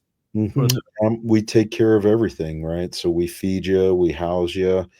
The thing is just people just show up so that they can practice and learn the skills, and lean in is kind of the, kind of what we say is being able to, so we remove as many of the friction points as possible so that people can get in there and learn and really embrace what it is we're teaching, our philosophy that's pretty universal philosophy. We're non-denominational, so it's not a church or religion, but we definitely curate information from philosophies, from Jesus to Confucius to Lao Tzu to Jordan Peterson to, truth is truth. And so we curate that content as part of our philosophy and then share that with people. And then we've written 4 books with 2 more on the way to help people. And we encourage them exactly what we're talking about right now. We encourage them to go home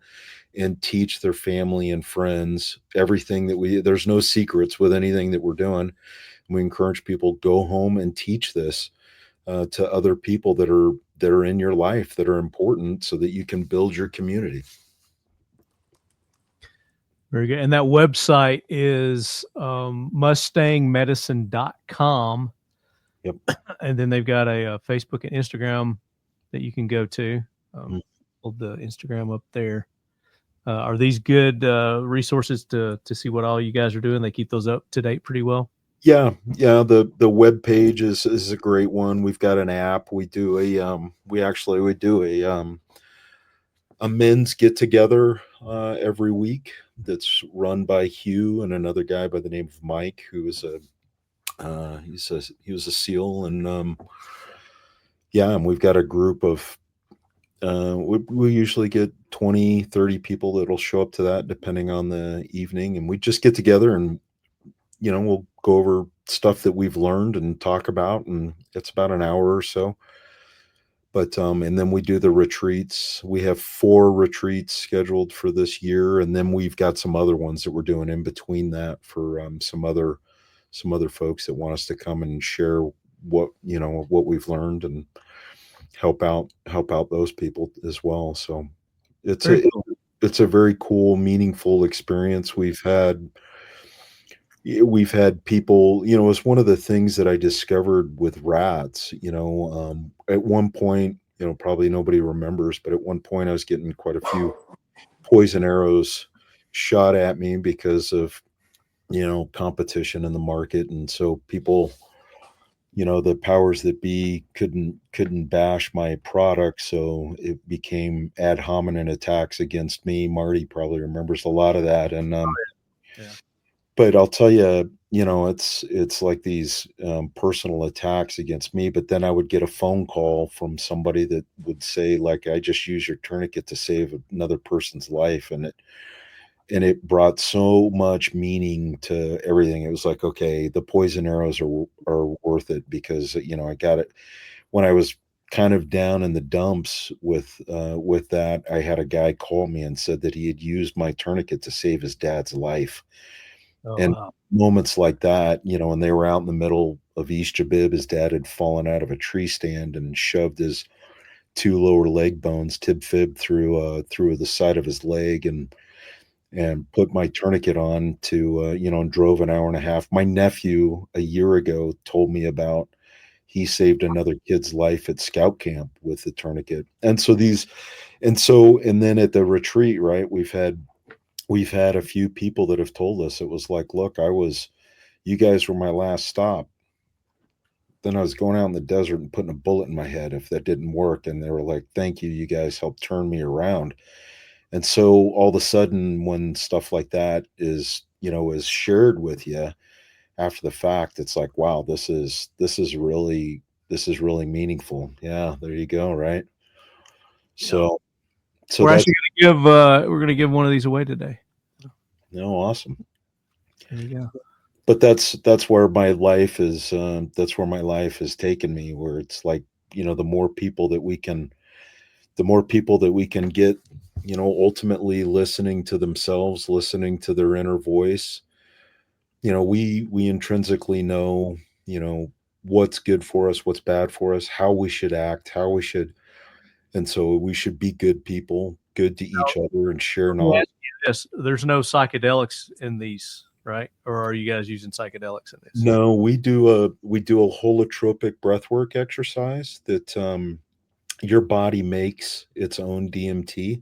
Yeah. And the breathing will help release that. But no, we're completely sober retreat because we want to show people that it's like, hey, the medicine is in you. You are your own medicine. And as a healthcare worker, it's like one of the greatest lessons I ever learned was 80% of your diagnosis will come right out of your patient's mouth. You've just got to listen. And if we can teach people to listen to themselves, then all of a sudden, they can cure themselves. They can make the own decision, and that's physical, psychological, or emotional, right? I mean, think about the world right now. If we stopped, we took a pause, and we actually got people to sit and listen to themselves and turn down the white noise, the programming from media or all this other stuff, we wouldn't be dealing with the majority of what we're dealing right now. If we could just get people to listen to themselves, to their own inner voice, and say, you know what, that ain't right, and I'm not going to be a part of that. But we get caught up in the white noise of life, and so that's what the retreat is about, is like calming the nervous system so that then we can listen inwardly. Christians would say listen to the spirit, or other people say listen to the universe. The reality is we're listening to ourselves, right? We're looking in the mirror and we're listening to self. And so that's the big portion of what we do. Let's do this now. I've got I made a post and I've got listener questions. So as I'm going to go pull these up and field some of these listener questions, but as I'm doing that, and I'm going to do a more in-depth follow-up to this episode where we're going to talk about comms, communication, community, and building caches, however you want to call it. Just kind of touch on. We talked a little bit about community and the importance of community. Talk a little bit about building the caches and communication, the importance of whether it's ham radio or smoke signals, or whatever you guys are going to consider, because I'm envisioning scenarios where phones are down. I'm not able to use a phone. I don't have power. Typically, what are some communication skills for one and tools that people can use? Well, a lot of it is, most of your communications are going to be with your immediate community, and most of it's going to be line of sight or within a certain safety range. During an immediate emergency,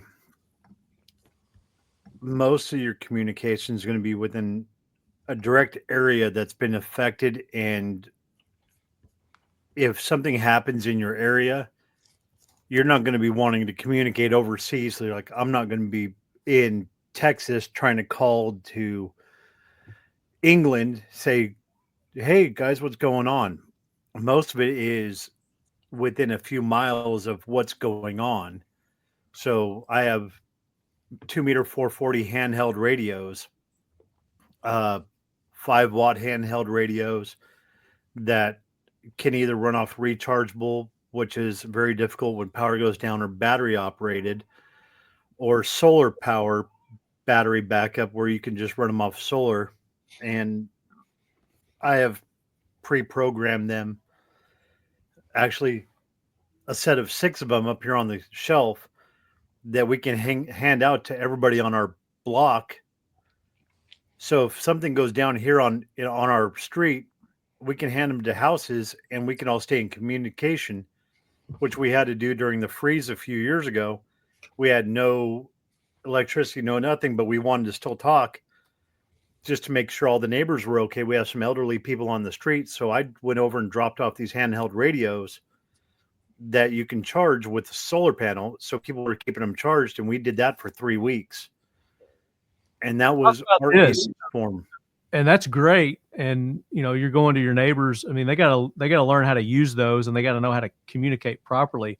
Talk about how people should communicate. You know, what are the proper way to communicate when you're using devices like that? Oh, when you key up, wait for the beep to stop before you start talking. Yeah, let off that button, right? Yeah, you'll get some people that start talking, then hit the button, and you miss half the communications. And it was really easy. Our neighbors are 78 years old, and it was real simple. I walked over and I said, "Hey, when you need us, hit the ping button, and someone will answer, or you key up, and it'll key everybody's radio up. If you need something, hit the button, wait for the beep, and then start talking." And I just told him, I said, when you hear when you release, you'll hear it cut a second key sound, and then wait, and then start talking again. Always leave a pause so you're not talking over somebody. Just standard etiquette. And it was less than a 5-minute conversation with someone that's in their mid to late 70s. And they had it down, and it was very simple. And it worked for 3 weeks with our whole road, our whole block. We were communicating, and when someone would go out to the store, they would drive out, they would keep it in their vehicle, and we would be sitting at our house or one of the neighbors' houses, and they would get on the radio. We'd turn the rest of them off so we're not getting overlap. And I'm at the store. This is what's available. This is what I'm grabbing. This is what's available. And they would purchase. We would talk to them, and they would get supplies and come back, and we would separate them when they got back. Yeah, it worked really well. Jim, what's your preference for comms during emergencies? Well, I don't like people generally, so I don't try to communicate very often. You don't have a community that you work with? You're not lone wolf? No. And so that's one of the things if it truly came down to preparedness or whatever else, that's probably one of the things that I would lack on the most is the comms piece or whatnot. Because we don't have ham radios, we don't have other things or whatever. We've got some little handhelds in case we need to, once we're together, or people are around or whatever, we have, small radios like that. But, typically speaking, my community of people, for lack of better terms in saying that, we generally know just through talking or whatever, just on a regular basis, just because we're friends, we know about what everybody's doing, about where everybody's at. Somebody's out of town or whatnot. But as far as, standard operating procedures and whether, we have a running password or whatever you want to call it. That's probably one of the things that none of us have really talked about. We have places and things that we know that we need to, like, if something happens, we need to meet up here. If it happens at this place, we need to go to that place. We have contingency plans, but we don't have a comms plan, as far as that goes. So, if we had one thing lacking in what we were trying to do, that would certainly probably be it. Yeah. What about you, Jeff? There's tons. There's his little walkies. What's the range on those walkies? We can get about 5 miles plus with this one. You're limited to as far as this one can push, and these will receive. Are those dual? And you said they're dual fuel? Yeah, these are 2 meter 440. This one will go out we send this one out in the vehicle, and these usually stay back. Yeah, it's hard to. Those are great radios. I mean, it's the best ones are the ones you've got, right? So the Baofangs, Yeah, they're inexpensive. Then I got these are Yaesu's. Yaesu's, yeah. Just, I mean, the biggie is know how to use what you've got. And I mean, I've got a row of Baofangs that, just like what Jim was saying, I've got some in a ton where I've got enough that it doesn't do me any good if I have one. I've got enough that I can give a few out to my neighbors and stuff if I need to, depending on where I'm at. And I got some of the Baofangs that will push 5 watts. So, that whatever for the FCC and stuff, but it's, in an emergency, who cares, right? But the FCC, yeah. What are they, battery operated, or can you do solar with those? They're little handheld ones, just like what Ton's got there. And then I've got a bigger one that's a kind of a base station, and then I've got a couple of scanners too, in case, so I can pick up other traffic if I need to. And then this is a station repeater that you're, in case of emergency, you charge it, you set it out at a midpoint, and this acts as your repeater for these in case you're at a certain distance. You set this at the highest point. The relay kind of deal? Yeah, you put it up on top of a tower or a building, and I have this programmed to a sub channel for these, and you set this at the highest point, and if I key up, this is my repeater for these radios. Can you chain those? Yeah, so you have more than one repeaters. Yeah, like extend your length, I guess, with those. Yeah, I can make a mesh network with this. Okay, cool. What's it called? What's the brand? Really? Oh, homemade. Homemade. How did you make it? 3D printer and too much time on my hands. Okay. Yeah. So Brett Badal says, and basically what I asked on the question this time was, what's your plan? And Brett Badal says, outside of the basic 4 pillars, water, food, shelter, and protection, the ability to communicate, and he specifically says with a ham system. Is anybody here proficient with a ham radio? Ham radios. That's what these are. Those are ham radios? Ham radio. Okay. Do you know what ham stands for? High-ass maintenance. High-ass, I like that.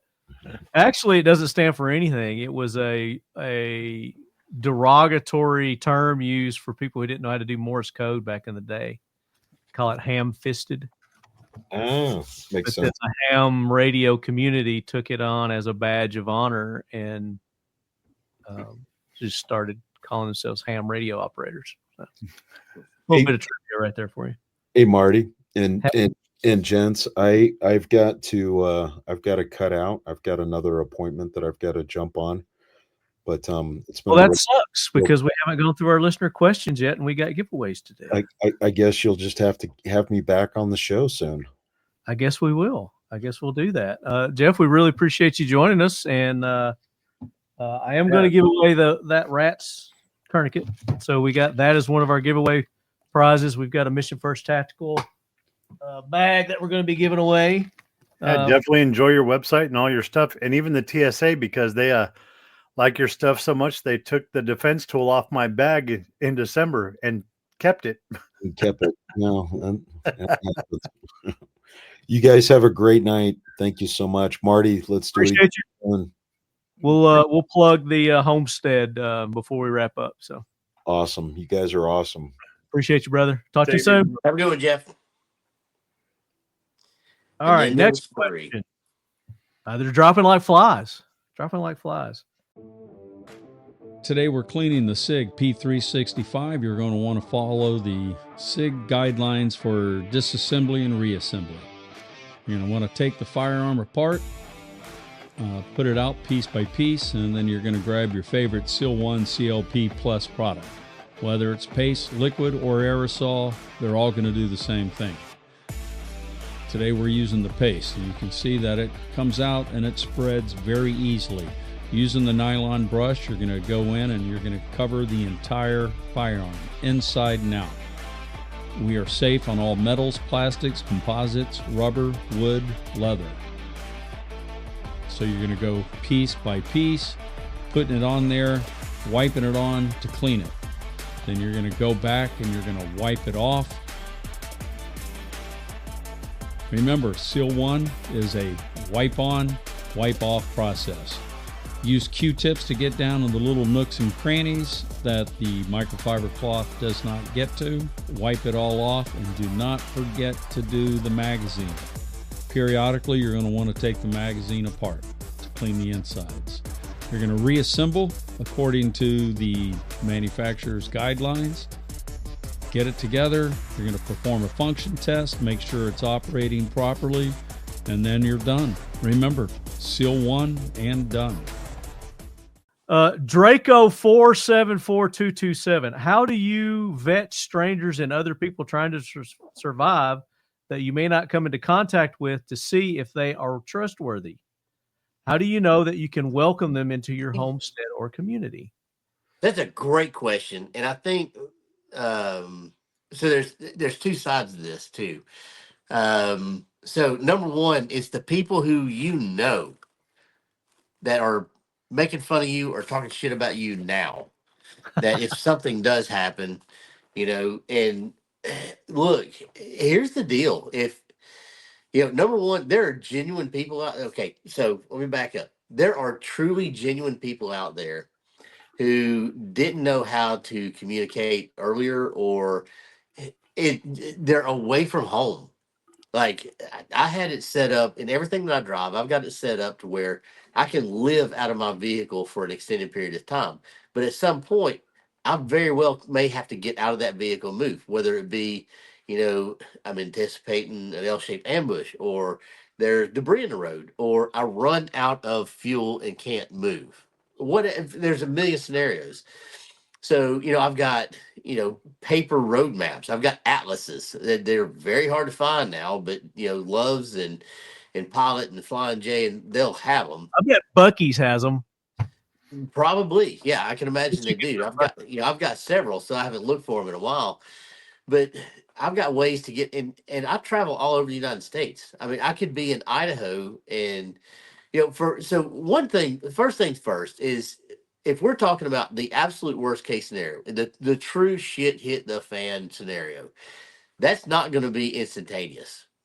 That unless the volcano under Yosemite erupts out of absolute nowhere, we're going to have a buildup of a couple of weeks of things that we're like, start raising the eyebrows, and you're like, it's kind of weird.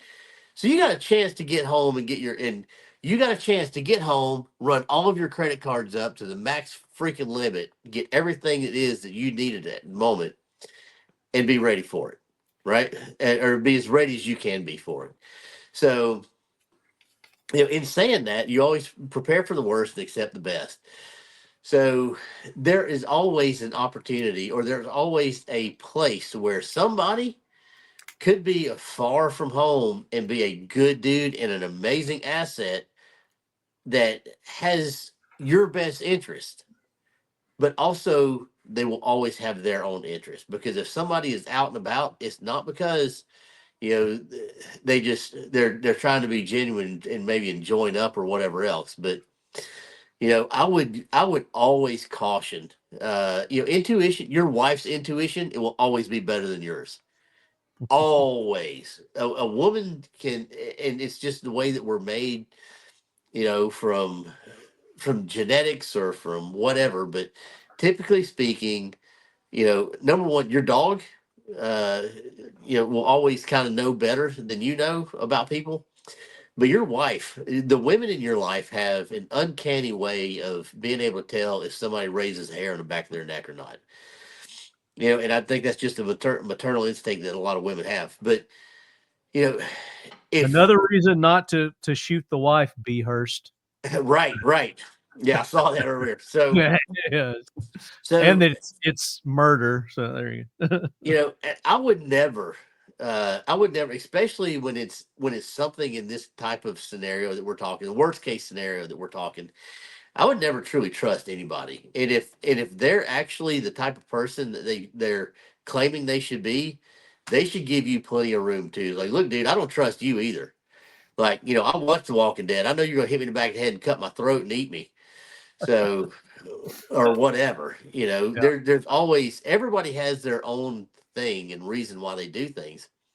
But that's not to say that everybody that's out there, the lone wolf that's out there trying to get home, legitimately, that they can't spend a couple of days with you, help you out, give you some ideas. Hey, look, dude, I spent 20 years in the Army. I'm trying to get home. I've got my AR. I've got, 4, 5, 6 magazines and some food. And I've got 400 miles to go.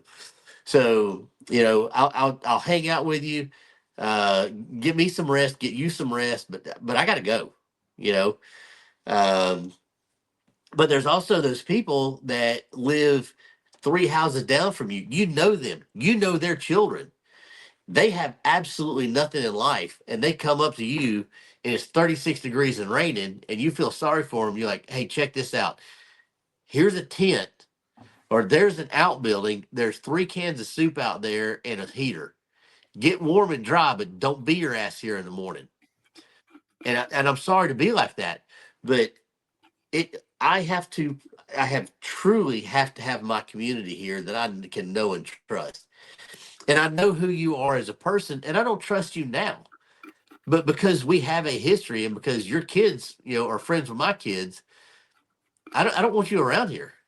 So, but there always has to be a this give and question. take. I think he's talking about after the fact, but we're talking about you need to build that community prior to have that 100%. trust in the community, people that you already trust, and then if you've got people that are coming in from the outside, like you said, you got to be very, very weary of their motives and their intentions. And because everybody wants to live. Yeah, how do you vet wants to them? live. You can't.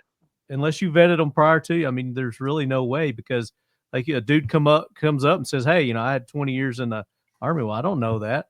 I can't get on the internet and look you up now. They Google you. Yeah, and even if I could, you still have, look, for me, if, like I said, if I'm 400 miles from home and I've got, my little pack that I'm going to throw on my shoulder and head out with, yeah, I'm still looking to get home. I'm not looking to get caught up in your stuff. I'm not, and even though I have capabilities that you may or may not have, or I have ideas, or I could help you out in your homestead, Bubba, I got a homestead 400 miles from here that my wife and kids need me. And so I'm trying to go there. And you might put me in a situation to where, look, in the end, it's my survival versus yours. I love my wife and kids, and you love your wife and kids. But guess what? My wife and kids mean more to me than your wife and kids mean to me. So I'll take and then half now the you got shit. a conflict. Yeah, and then you got a conflict. We'll buddy up. We'll spend 2 or 3 days. I'll get warm and dry and get some motivation behind me, and then I might take some of your food and head out. And I'm not saying that I would necessarily do that, but touches on another thing that I wanted to talk about, and where Ton's expertise in the auction hunting comes in, valuables. You're going to need things to trade with. Maybe you've got extra shovels, or you got an extra thing of water. Bartering is going to be huge. Oh, it's these types of scenarios. Yeah, it's going to be. Yes, we How did to recognize something that's valuable.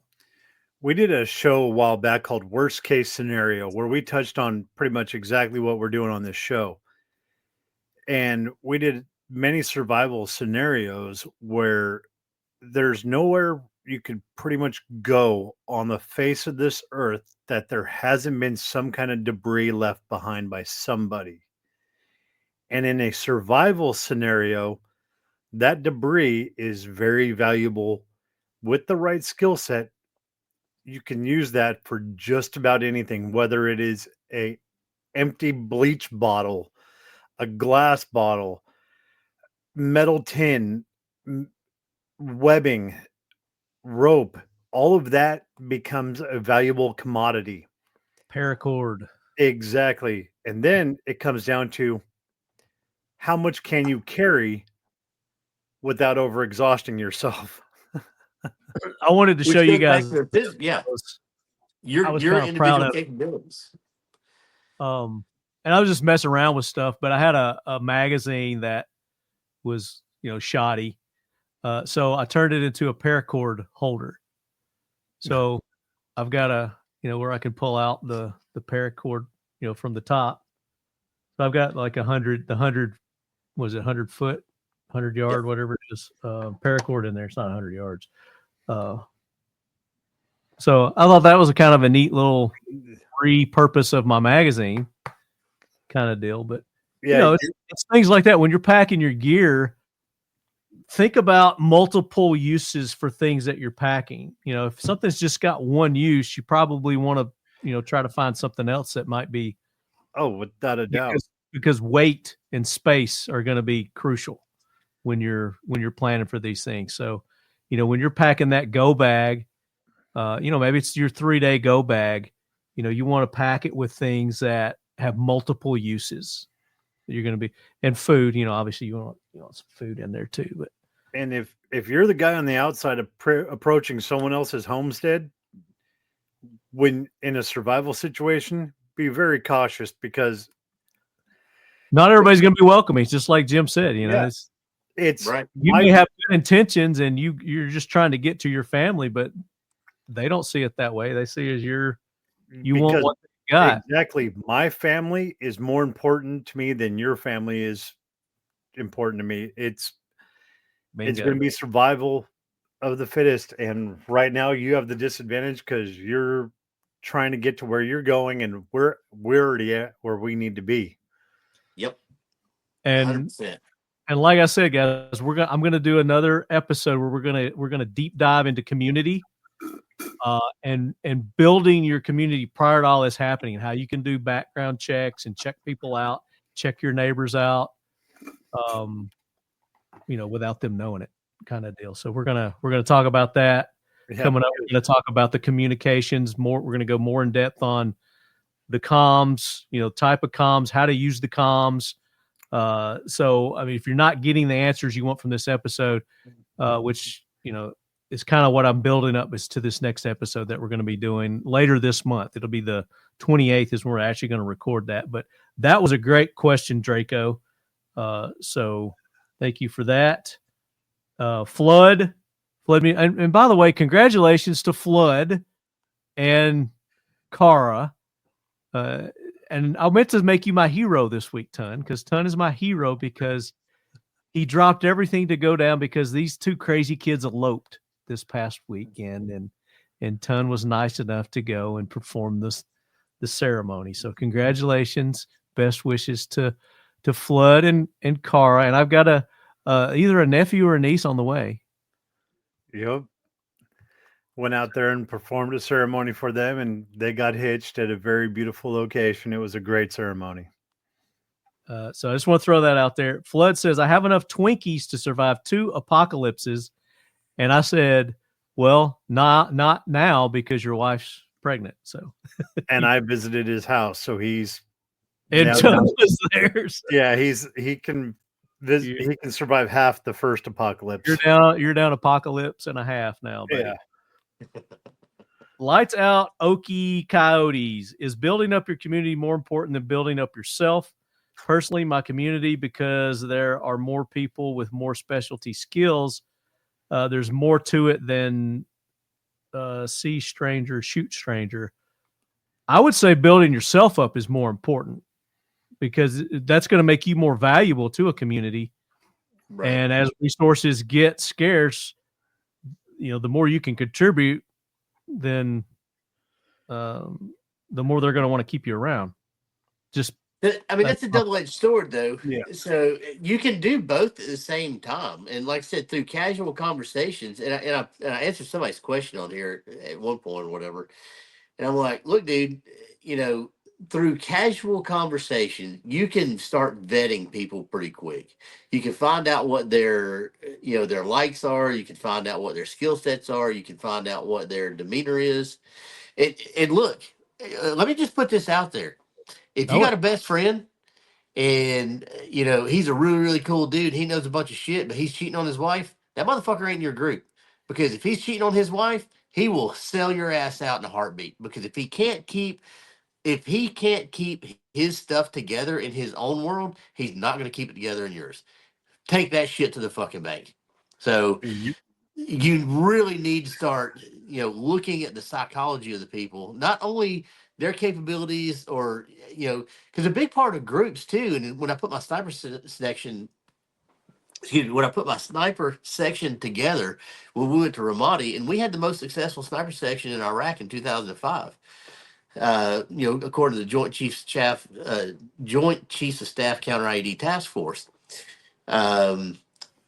which it's saying something. But I turned down a lot of dudes who were physically more capable, who could probably shoot a lot better, but the personality of the people that I put together blended so well that we could accomplish anything. Like we weren't all the same people. We had different, like I said earlier, no matter what, there's always somebody that can do something for you. I have always been weak at administrative stuff. So I picked up a guy who was very strong at administrative stuff. He could do other things too, but I knew that if we got into a place where, we needed some admin stuff done pretty quick and it needed to be right, I could lean on him to help me out with that. But I also had a dude who was very, very much the calm, collected, just here's the things that we got to do. And if an emergency happens, like, yeah, man, that's cool. We can figure that out. So I had all of these people that we put together. And then under the team leaders, I picked the guys that go into their team according to the team leader personality, because I knew they had weaknesses and I put strengths with their weaknesses. And it really made our team phenomenal. I mean, it made it to be the success that it was.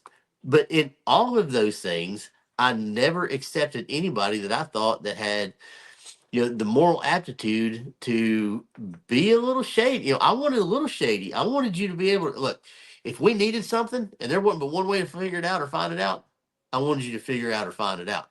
But I didn't want that to be the first thought that went through your head. It's like, yeah, dude, I'm going to fuck these dudes over here just because we need something. Because then when it came the other way around, if they as an individual needed something, they were going to sell us out to get what they wanted or needed. So, and that's what, laugh about it, joke about it, think what you want, but I take it to the bank. If you know somebody that's catting around and they can't keep their shit in their pants, when they have a family, that's not your dude. That's not your dude whatsoever.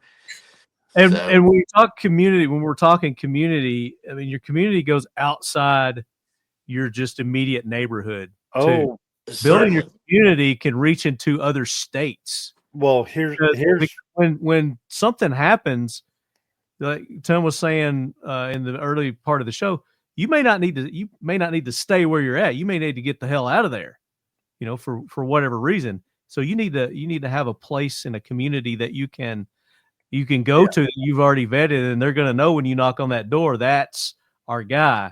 He's not the lone wolf that we don't trust. So, and that's a big deal. We're going to get into that in that episode also. Go ahead. Because that's a big deal. And when it comes to your community, you got to not just think about the immediate person and that neighbor, but you got to think of that neighbor's friends and family too. Because let's say it could be even your immediate family. Let's say your own mom, dad, your in-laws. If anybody in that group is a shady piece of shit, you don't want them in that community, and you got to be able to cut ties quick, because you don't want the immediate disruption in there.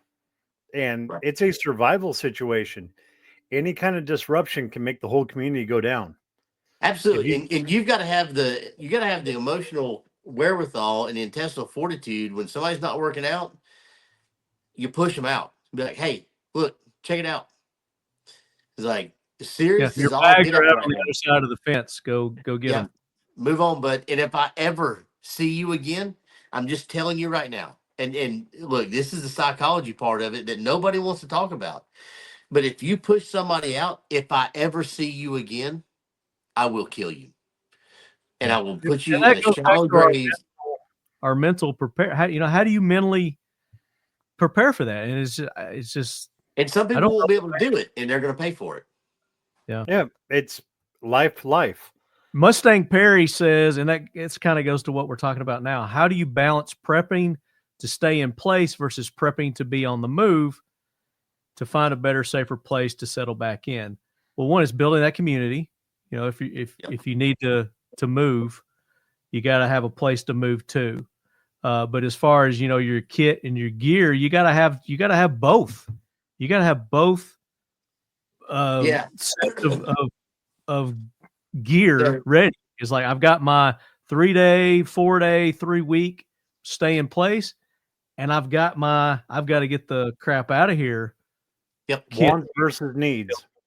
So and there's kit bags that's for everything. Is I keep things on myself that gets me to my backpack. I got things in my backpack that get me to my rucksack. I got things in my rucksack that get me to my car. I got things in my vehicle that gets me home. So, and you echelon your stuff out like that. And you need to be able to skip some of those, because I may have to go from me to my vehicle and leave whatever else. Or I may need to go. Need redundancy in your kit. Sure. One kit goes into the bigger kit, and there's this small kit in the bigger kit. And then there's that kit in the even bigger kit. And so if you need to, you can pass by things or whatever. But if you are truly at the point in your world that the mental state is that I need to be in a different location in life, then you probably need to go in a different location. I picked the place that I live for a very specific reason. And it's not the perfect place. It's not the place that I absolutely wanted, but it's the place that I can go to and understand and defend. I got the right people around me, and there's a community here. There are people in this community that don't realize they're in my community, right? And that's something that we hadn't talked about too, is there are people who live around me that are already inside the circle. They have no idea. But when I go and grab them up and pull them in and be like, hey, look, you can stay in your house, do whatever you want to, but this is the deal. You're either in or you're out. If you're out, and you need to be gone. But if you're in, we got you, bud.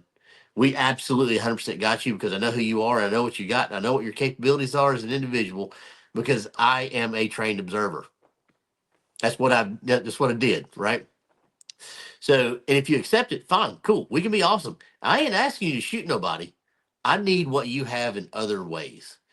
So just understand that, right? And so you can add people into your world that they have no idea. People don't even have to know that you're in that complex of a mindset to where you are building these scenarios out and you have these people in mind, but you got to grab them before they get gone or before something happens or whatever else. Because I've got neighbors who have ponds. I don't have water on my property. I've got a pool. It's got 25,000 plus gallons in it or whatever else. Mm-hmm. But that don't mean anything because there ain't no fish in it.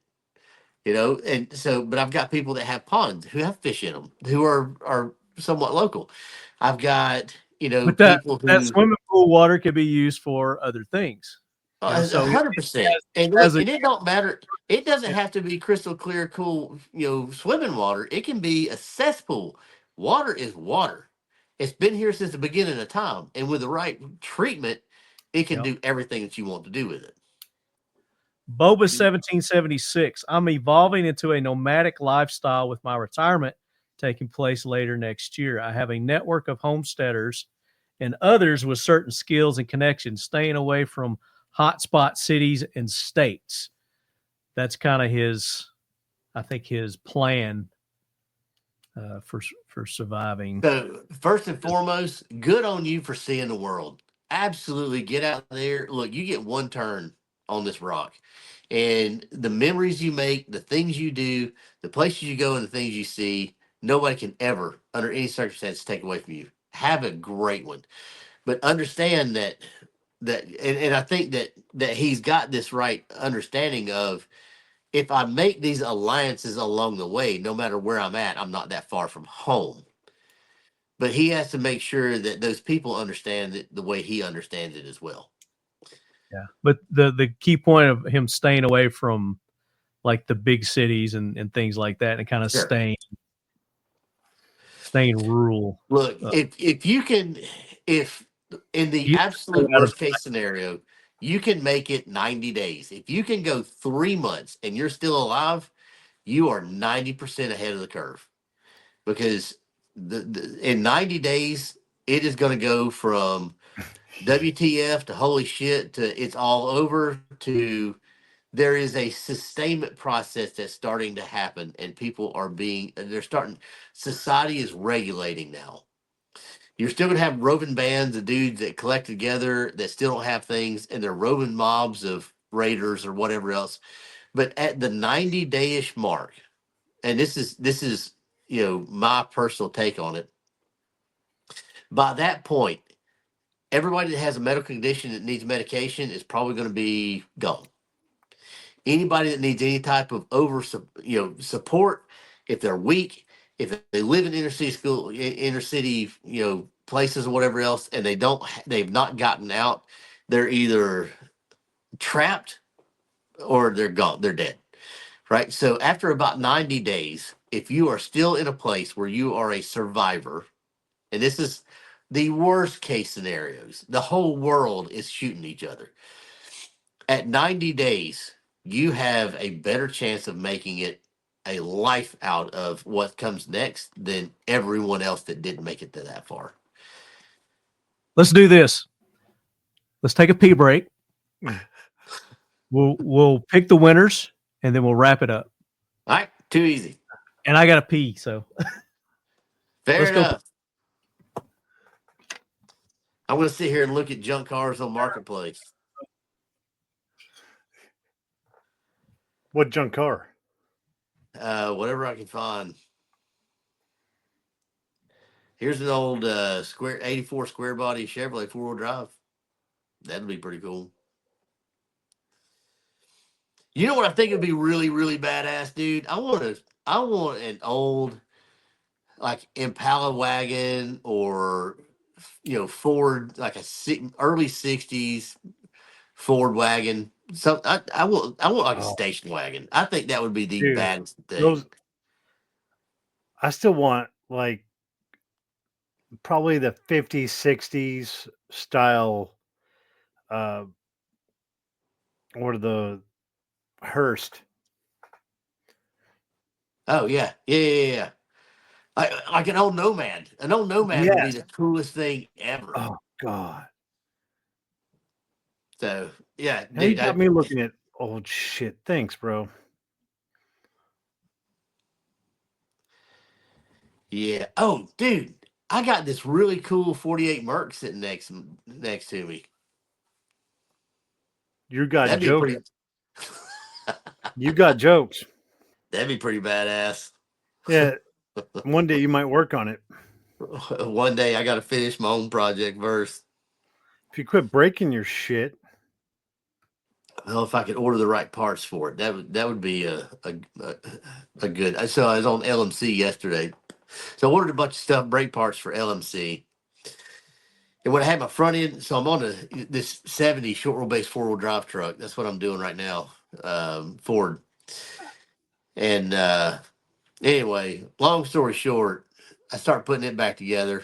I had the front and rear end rebuilt. And when they put on the front end, they put new hubs on it, 4-wheel drive hubs. Well, the stud bolts they used had an extended neck on it.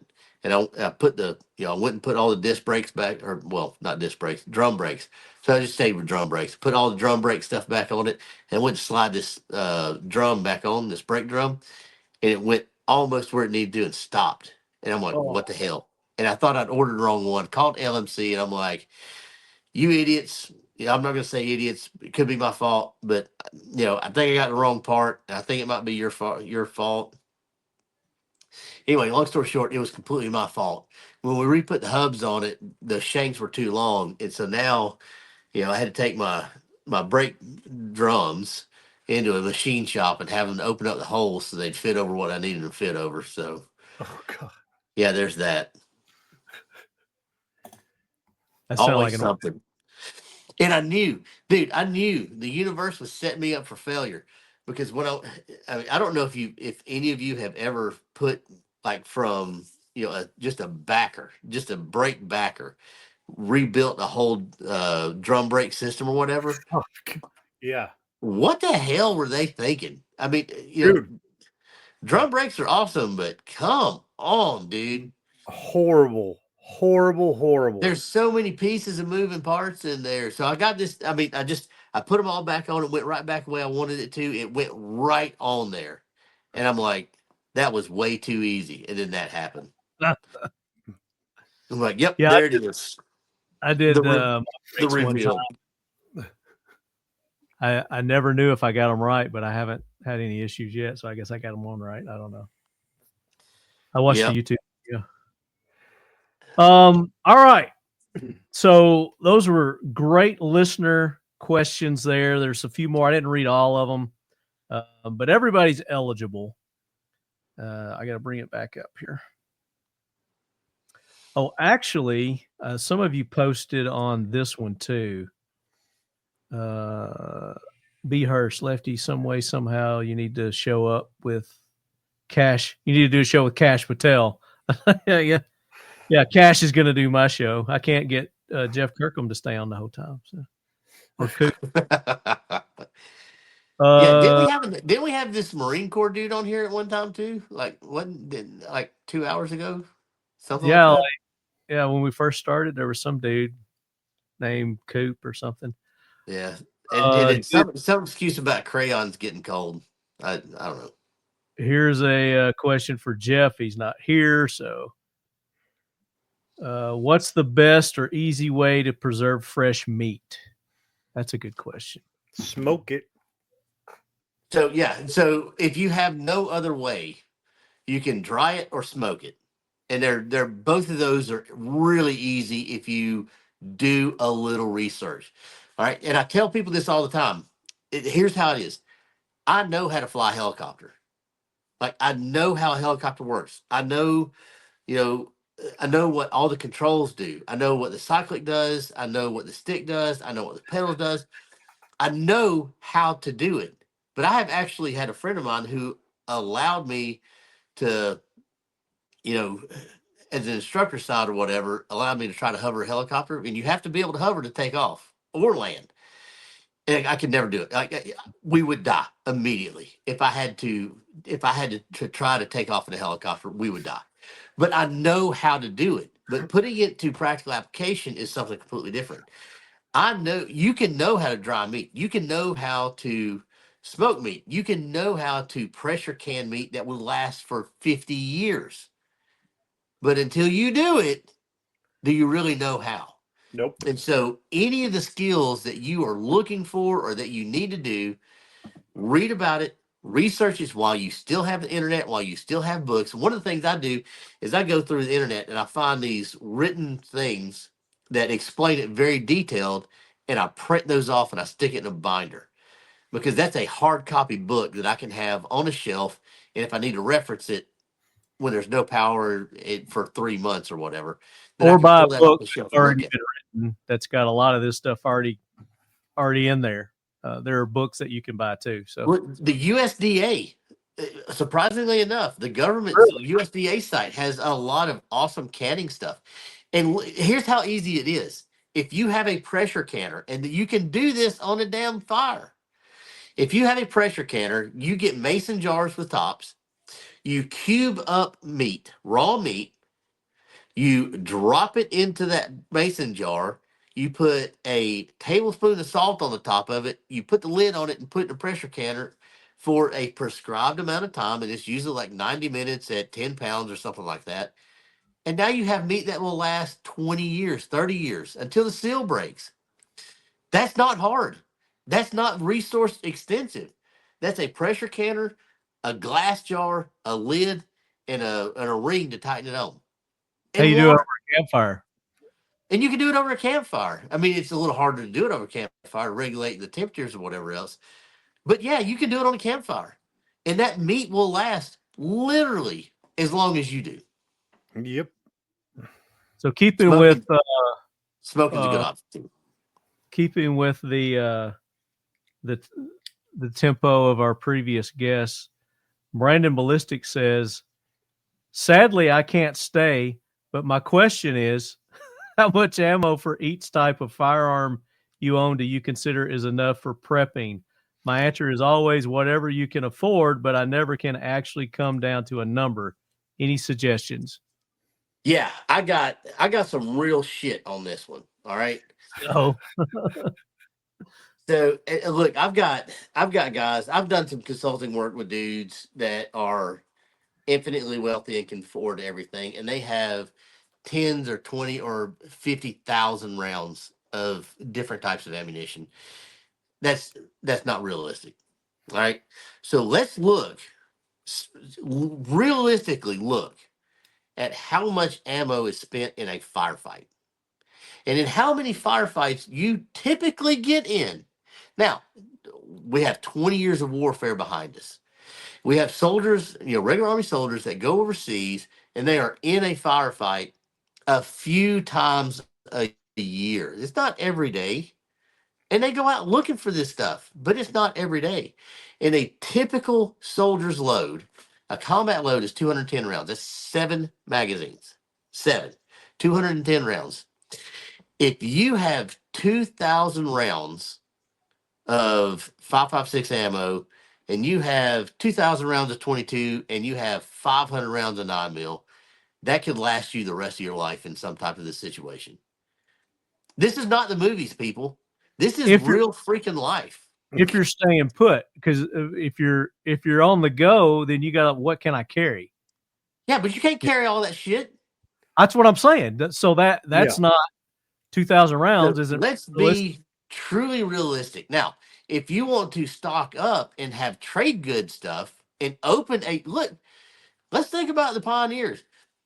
People would move to a certain spot thinking they're going to go and establish a gold set. They would go out there, I'm going to have my spot and I'm going to dig for gold. And they would get out to a certain point and be like, look, we can't make it anymore. We're running money. We did this, whatever. And then they set up a shop, a trade post, an outpost. And they bartered stuff back and forth. And that's how they lived.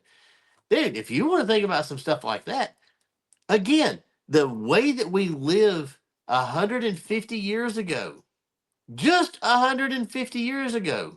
I mean, you can stretch it to 200 years and be even more crazy. But just 150 years ago, if you look at that community and how those people live, there is something very real. And regardless of what you saw on the Wild Wild West shows, people didn't kick down doors and shoot people and take everything out of their trading goods store. I mean, it's just after a while, all of that shit dies down and humanity comes back into place. And there's a natural order of the way life is going to run.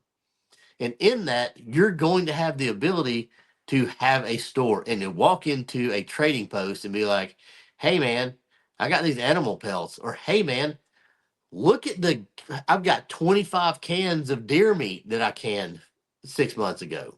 Mm-hmm. And everybody, wow, okay, you got fresh meat. Got it. I understand.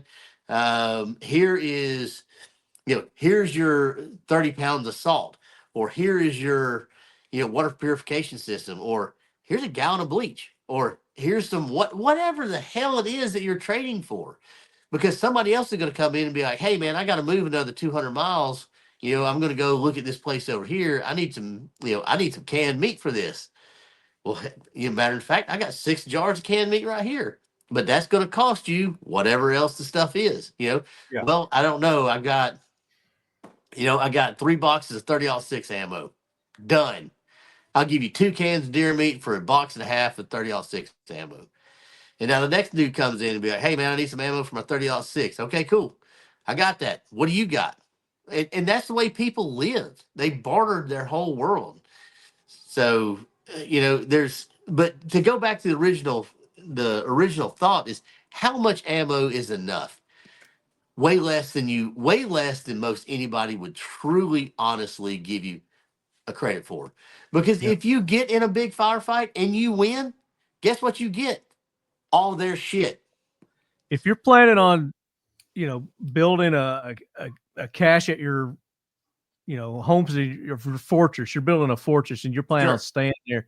Again, all you can afford, just like Jim's saying, is like because you may not need it all, but bartering, you can trade it for, things that maybe you don't have or are missing. But, if you're planning on moving around and you got to move away from that, that's where caches are going to come in. And you got these different places strategically throughout that you're going to have more stockpile of things that you can get to. And again, we're going to talk about that in another episode. We're going to get more in depth in that. But if you're just personally carrying stuff, I think, what else are you carrying? How much are you able to carry? Who else do you have with you that could carry? It's all going to be relevant and subjective to what you've got the ability to do. But, 7 mags isn't unreasonable, I wouldn't think. 210 rounds go a long But way. if you got a 22 and you're, that's your gun and you got ammo, then you're going to be able to carry a lot more 22 than you are 2, 2, 3, or 5, 5, 6. So you can put 200 rounds in your pocket of a 22, and think about how much sustainment a 22 will give you, because you can shoot rabbits, squirrels, coons, possums, armadillos, dogs, cats, birds on the nest. You can eat well with just a 22. I mean, and you can shoot invaders with it too. 100%. 100%. But you brought up something that I wanted to get into with if we had a full panel here, but I want to bring it up. It's just a fun thing to do, and I was talking about we were talking about the frontiers. Just 100 years ago, 200 years ago. I mean, think about the people who came over here to settle America. The first people that came over on the ships from England and what they had to do. I mean, they were some hard people. Nothing like we've got today. But I wanted to pit 3 groups against one another. I want to pit a modern day prepper against, let's say, a settler, like a 1800 settler that was settling, early America, versus a Mormon. Because that's an overlooked group. And I mean, if you look at how Mormons live their lives day to day, they're natural preppers. They're the ultimate preppers. They're the ultimate survivors. I mean, Brigham Young was a bad mofo. So I would give that, and look, I would give that hands down to the early settler. Yes. So one of the books that I would implore you to read is called War on the Run. And it's kind of like an autobiography or a book about Robert Rogers and his life. And there's a couple of battles that they did. And we're talking about the extreme northern part. We're talking about, New York, Vermont, into Ontario, into the Canadian, Ohio, like that whole basin. And they're hundreds of miles in, and they got a musket and the clothes on their back. And these guys, they go in with 200, and I can't remember the exact number, but like 28 of them come back after 4 months living in the woods after they got cut off. And they're all emaciated. They were eating tree bark, and they were eating their leather belts and things like that. But they lived through that, number one, because they didn't feel like they had an option. Is I got to live, right? But they had innate survival inside them, right? And that's something that we don't own today, because our life have gotten so easy. We don't own that anymore, and it's something that we have to build into. But going back to the ammunition thing, is the settlers lived with flintlock. They may have had 5 or 10 rounds of shot on them, 20 at the most. But now they're going against, like peers. But if you've got, look, I patrolled the streets of Iraq for 2 different tours for a year, and I carried 3 magazines on me and three 30-round magazines on me, and I carried a 20-round magazine in my gun. Now, I was a leader at the time, so it wasn't my job to shoot. But I felt like I was happily sustained, and I had a group of people around me who had more magazines than I had, but none of them had probably more than 7 or 8 magazines on them. So, in that, you're going to take casualties or you're going to crossfire. But if you really look at it, how big of an element do you think you're going in you say there's 20 dudes, you've got 5 or 10 guys and you're moving through the woods, and all of a sudden there's 20 people that is, in an assault force, and they're trying to hunt you down, or you bumped into them or whatever, walk through the wrong part of the woods, and there's a community in a valley, and now you're fighting, you're breaking contact with them. Do you really think you're going through 200 rounds? And if it is, then we need to talk about marksmanship, not about spray and pray. So, the absolute best covering fire is precise fire. The best round you can shoot is one that makes contact with the intended target, not one that just keeps their head down. So that's a tactics thing. That's not a prepper thing. That's not a how many rounds do I need thing. That's a tactics thing. And when you start breaking it down to what is the real world scenario of this, 200 rounds is a whole shitload of ammo. Because if there's 20 dudes and you shoot 200 rounds, when you do the math on that, that's a whole lot of shooting per guy. Mm-hmm. We go back to the late 1800s, and these cowboys are moving, outlaws. Hell, we'll go into Bonnie and Clyde. How many rounds do you think Bonnie and Clyde carried with them in their car and gotten shootout, like legitimate shootouts with the federales that are trying to catch them or whatever? They didn't have 10,000 rounds with them. They were nomadic, and they carried enough, probably a couple hundred rounds of whatever, and they fought out of that and moved on. So, it depends. Do you have a cache of stuff that you're going to have? But you don't need 10,000 rounds of 5.56 ammo to last the rest of your life. You don't need that. But back to the original scenario here of the verses, you're saying the American Pioneer would be most likely to succeed in, let's just say, a modern day apocalyptic scenario. Yeah, and that goes purely off of they're used to living in austere environments. They're not used to having running water and power. They're not part of that. And I just separated them because they are kind of their own group, right in a group. But yeah, I think it depends on the situation. But the Mormons, I think, because of they community, have more of a community. Very good with the community. Yeah, and they work well as a community with doing all the necessary things to survive. And I mean, again, you look back in the early days, and they were persecuted. There was a law made that made them, free game for people to go and kill. That's right. And, they had to move from Mississippi up. That's why Utah. That's why they're like, let's go to this austere place. People aren't going to follow us here in Utah. And you do business with them lately? They will eat each other for fun. You talking about the Mormons? Do business with them lately? They will eat each other for fun. It's just that's why I'm going with early settler, because early settlers were built and bred to survive. Anybody modern day will fall apart. Yeah. It's just that simple. I don't care. Yeah, they had the mentality. They had the physical, strength and ability. They were just harder. They were harder back then. And even with everything else that's going on, even the modern day Mormon community, they have the modern day problems that everybody else does. Yeah. And with modern day problems comes weakness. And with that weakness comes the inability to survive because of infighting. And they would fall apart while the settlers built to survive and deal with problems. It's that simple.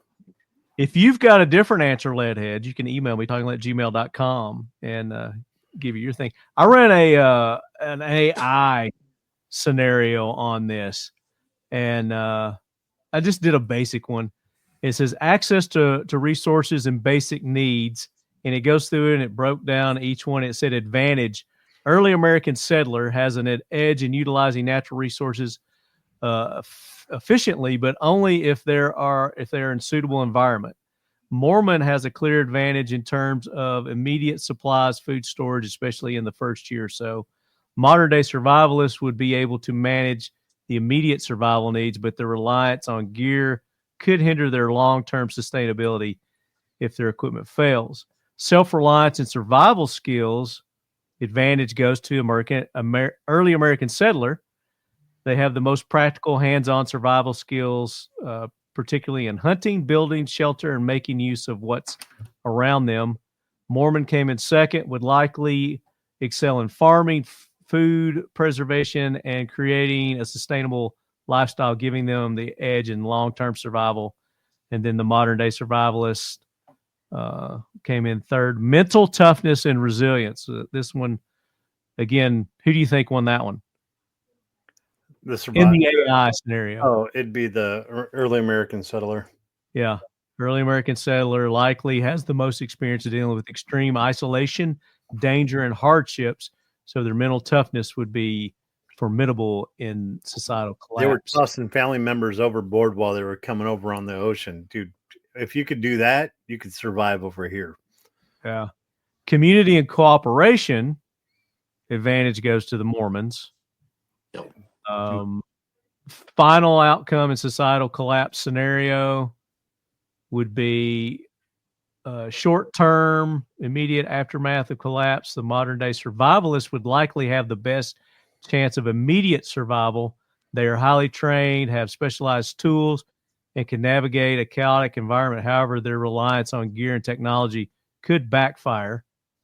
And then number two, a 1 to 3 month after collapse, they give that to the American settler because their ability to live off the land and improvise without modern technology. And if it's longer than that, then they're saying the Mormons would be more likely to survive a longer term collapse, have a distinct advantage in the long term. Their food storage, focus on sustainable living, reliance on community gives them the advantage. So I thought that was kind of fun, a little kind of fun scenario to run. So, but let's give something away. So those questions of our listeners that participated there, we're giving away, I said, a Rats tourniquet from Ready Man. We're going to give away a Rats tourniquet. We're going to give away SEAL 1 complete gun. Actually, we're going to give away one of their new products. Where's their website? Just lost Mike. You lost who? Your mic just went. There you are.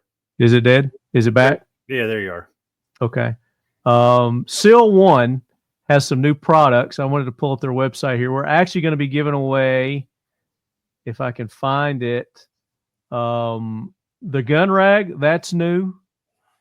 That's new. The aerosol, they've got the aerosol back in stock, which I'm super pumped about because I'm out of my aerosol.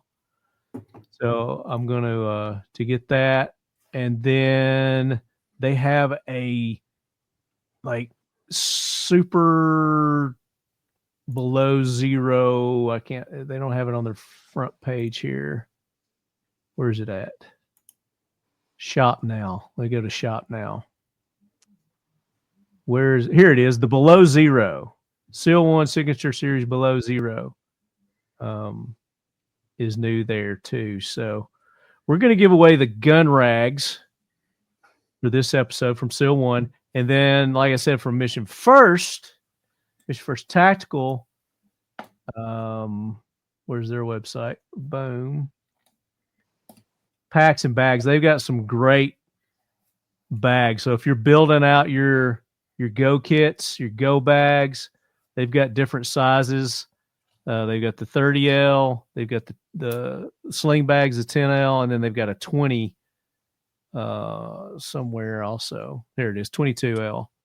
They got some different colors there. So we're going to be giving away a Mission First tactical bag.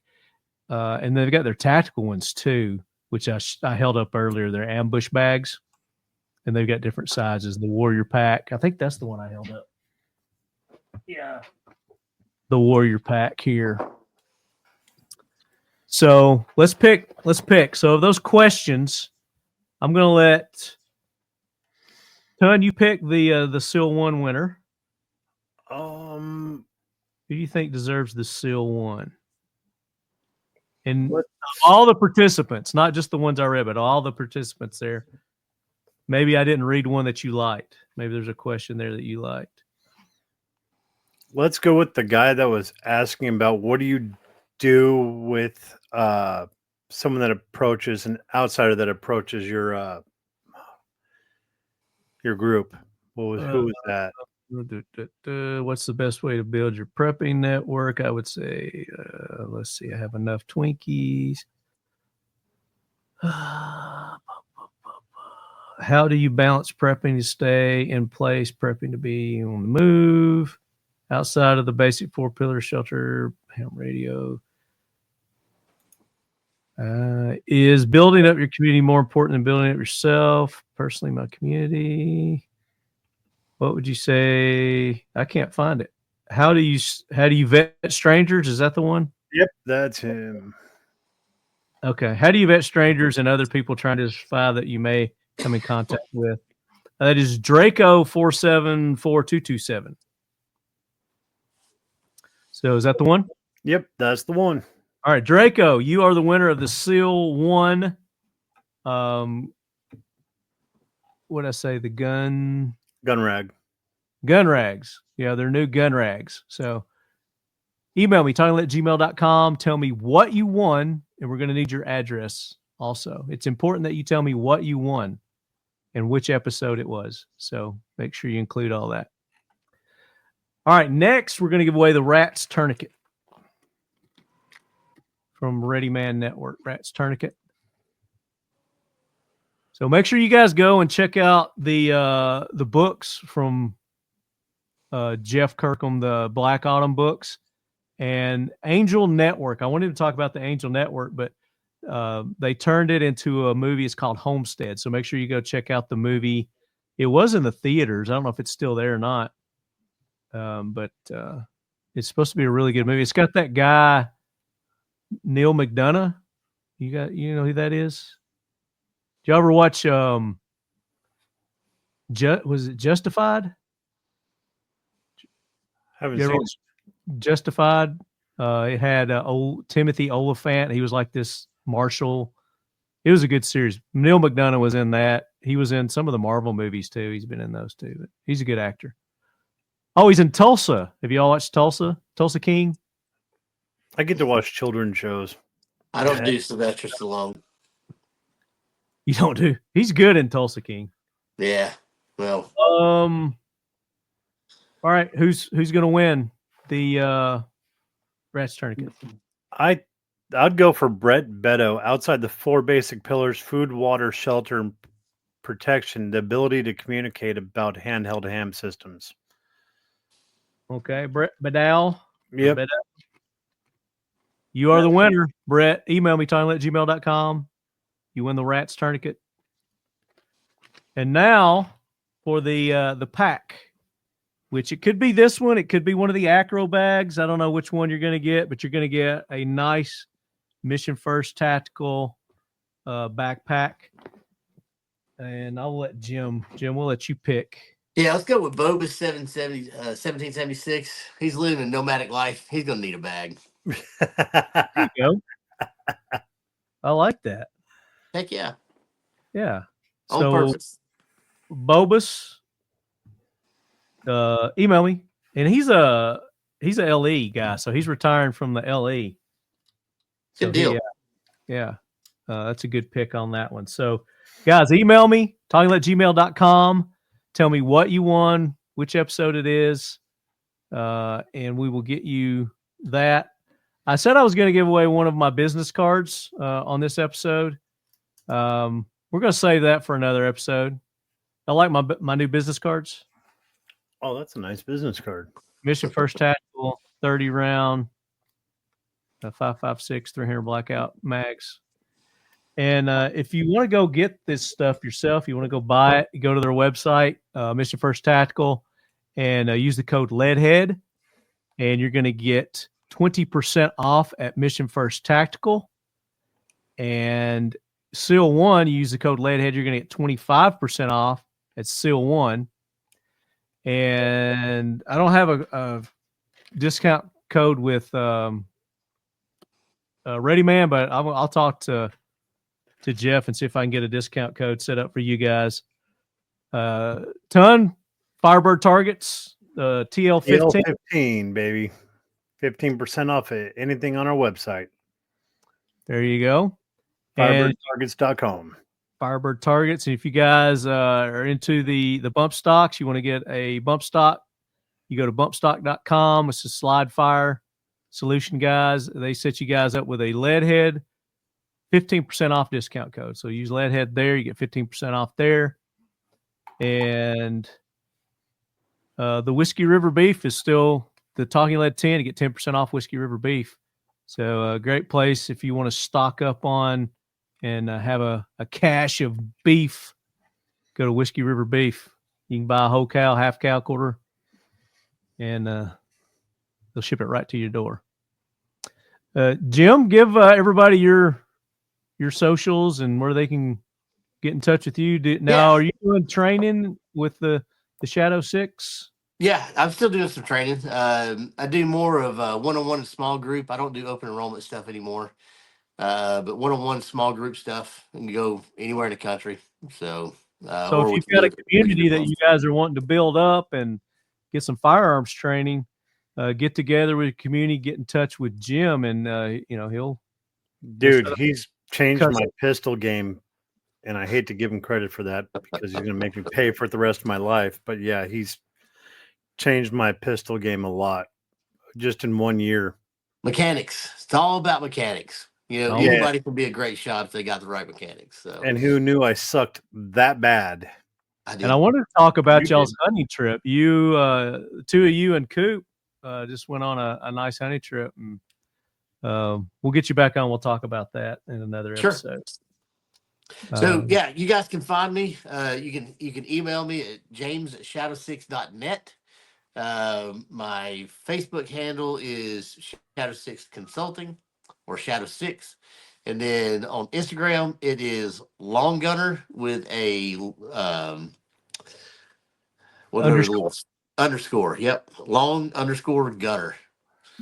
There you go. And I'll put all that. I'll add all that post. I'll put it on the screen post. Too easy. Like, if anybody's got any questions or want to go deeper in any of this stuff or whatever, man, hit me up. So I got time. Yeah, and like I said, we're going to do another follow-up to this, going specifically into the comms, cache, and community. And if there's other things you want us to go more deep into, shoot me an email, talkinglet@gmail.com, and I'll get Jim back on. I'll get Ton, and whatever the topic is that you want us to deep dive into on this survival stuff. We'll definitely do that. Canning, growing your own food, sustainability, that kind of stuff.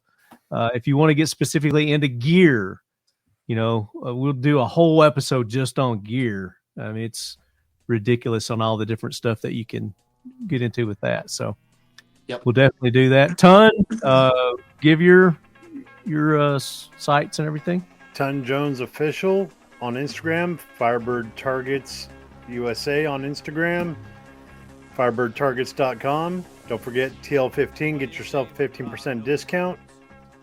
Visit us on all of it and follow along for the more stuff we blow up. There you go. And anything new coming out that people need to be aware of? We're going to be dropping a new video that Jim and Koup and I out in Louisiana filmed while we were blowing up a bunch of stuff. Nice. Mostly blowing up time. Yeah. And for Koup, since he wasn't here, the reasonoutdoors.org. You can go there and the website's just kind of spinning and spinning there. But they've got an auction that they're doing right now. They're selling tickets to raise money, and he was going to give that. I don't have it, so I'll try to get that and post it up here on the screen. But you guys can hit their Instagram up, go to the Reason Outdoors, and he's got info there on it, on their giveaway. And they give away some pretty cool stuff. Last time they gave away a nice, like $2,000 rifle or something like that. I want a shirt. I got chosen for one of their shirts, so that was awesome. That was a good time. And then Ready Man Network, you go to readyman.com and you can get all the information. And they've got a slew of gear, first aid, survival cards, lock picking, just really cool kit and gear there. So go check out his website, and you can get his books there too, the Black Autumn series. So guys, thank you for hanging in with me. I appreciate, last man standing here. You guys are awesome. I appreciate it. You get the show. It's like, this isn't just a hobby. That's right. This is a real show. I appreciate your commitment and your dedication. I'm going to send you guys some cool stuff too. So until the next episode, Leadheads, which is going to be, I'm going to have some military guys on who have started their own business. So taking their military experience and expertise and turning that into being entrepreneurs and starting their own businesses, which can translate to everybody, even if you weren't in the military. So that's going to be a good episode. And then the follow-up to this one that I'm talking about, we've got the burn pit episode that we're going to go into with Sergeant Major Lance Nutt. We're going to talk about the health issues that some people are going through and how you can get help with that. And espionage. Got one on espionage coming up too. So that's going to be a good fun. So we got a lot of good stuff coming up for you guys. So until then, as always, keep your loved ones close. And your firearms closer. Baby. She said she didn't like the thing.